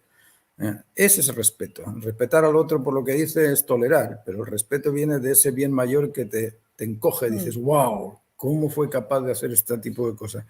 Esa admiración, claro, y en este caso la culpa es de los políticos, nos guste o no. Y no quiero hablar de política, pero somos personajes insertos dentro de una polis, estamos dentro de una sociedad donde la política nos manda y nos guía y mm, nos cobra por lo que tenemos. Y bueno, y este sistema político se ha encargado de hacer creer a la gente que lo bueno es malo y que lo malo es bueno y que lo mayor es menor y que lo menor es mayor. No sé si has exacto. escuchado esa cosa rara que te dicen, no, si lo poco es mucho, lo mucho es poco. ¿De dónde sacas que lo poco es mucho, lo mucho es poco? Hay que estar mal del coco para Claro. decir. Y nos han hecho pensar que todo es admirable. Antes el arte era algo que se sometía al criterio de unos expertos y cuando esos expertos te decían no, esto no vale, pues no vale porque ameritaba, porque decían temáticamente hablando, compositivamente hablando, tonalmente hablando, cromáticamente hablando, técnicamente hablando, esto no tiene valor y te lo desmenuzaban bien desmenuzado y quedabas ahí y no ingresabas a la escuela porque tu cuadro no tenía calidad. Hoy en día, como esos valores temáticos, compositivos, gráficos, tonales, de oficio, cromáticos, no se saben, porque la mayoría de los profesores no saben que esos valores están ahí contenidos en todo tipo de arte, pues tenemos un arte que, bueno, es igual de bueno Antonio López que Jackson Pollock. Y oye, la calidad de los productos de Jackson Pollock, aunque se hayan vendido a precios más caros que los de Antonio López, la calidad técnica es distinta de uno y de otro. Pero los políticos te dicen, no, no, no, es que no hay que discriminar, hay que hacerlos a todos iguales.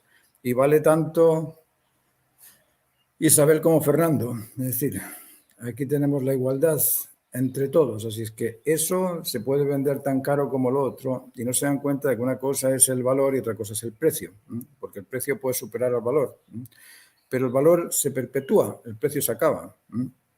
Y esa noción de falta de comprensión de los valores del arte es lo que ha hecho que a nivel político se extienda esa ayuda al artista que como es amigo mío, yo soy alcalde de tal comuna, le voy a decir al amigo, mira, hay 40 lucas acá, 40 millones aquí para hacer una escultura, ponme un palo ahí en el centro y te pago los 40 millones y con ese palo decimos que es arte y ya verás tú cómo pasa piola.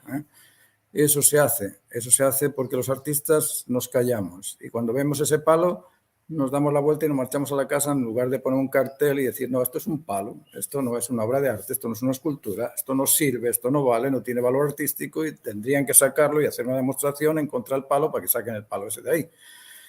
Pero como no lo hacemos porque somos educados, entonces nos vienen los no educados y ¡pof!, nos abruman. En eso tenemos una responsabilidad muy grande los artistas que tienen la comprensión del arte, de educar a aquellos que no tienen la comprensión de esos valores del arte para que puedan realmente distinguirse unas cosas de otras y podamos apreciar las cosas en su justa medida. Disculpe, es que en un momento se me metió mi gata entre medio de una cosa y me la podía botar. Pero lo que pasa es que me bota las luces de repente, entonces tengo que tener cuidado Ah, con ella. Pero, qué don pena. Martín, ¿sabe qué? Ha sido pero espectacular escucharlo. Yo Qué creo que vamos a bueno. tener que hacer una segunda patita.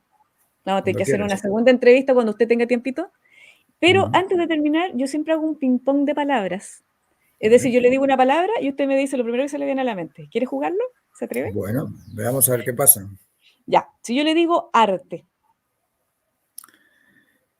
Lo máximo. perfecto. Belleza, Una actividad emocional que el objeto devuelva al sujeto que lo aprecia. perfecto. Arte conceptual, Un adjetivo. ingeniería social, Otro adjetivo. autodidacta, Es algo que pretende ser sin ser y que en ocasiones puede ser más que aquello que es.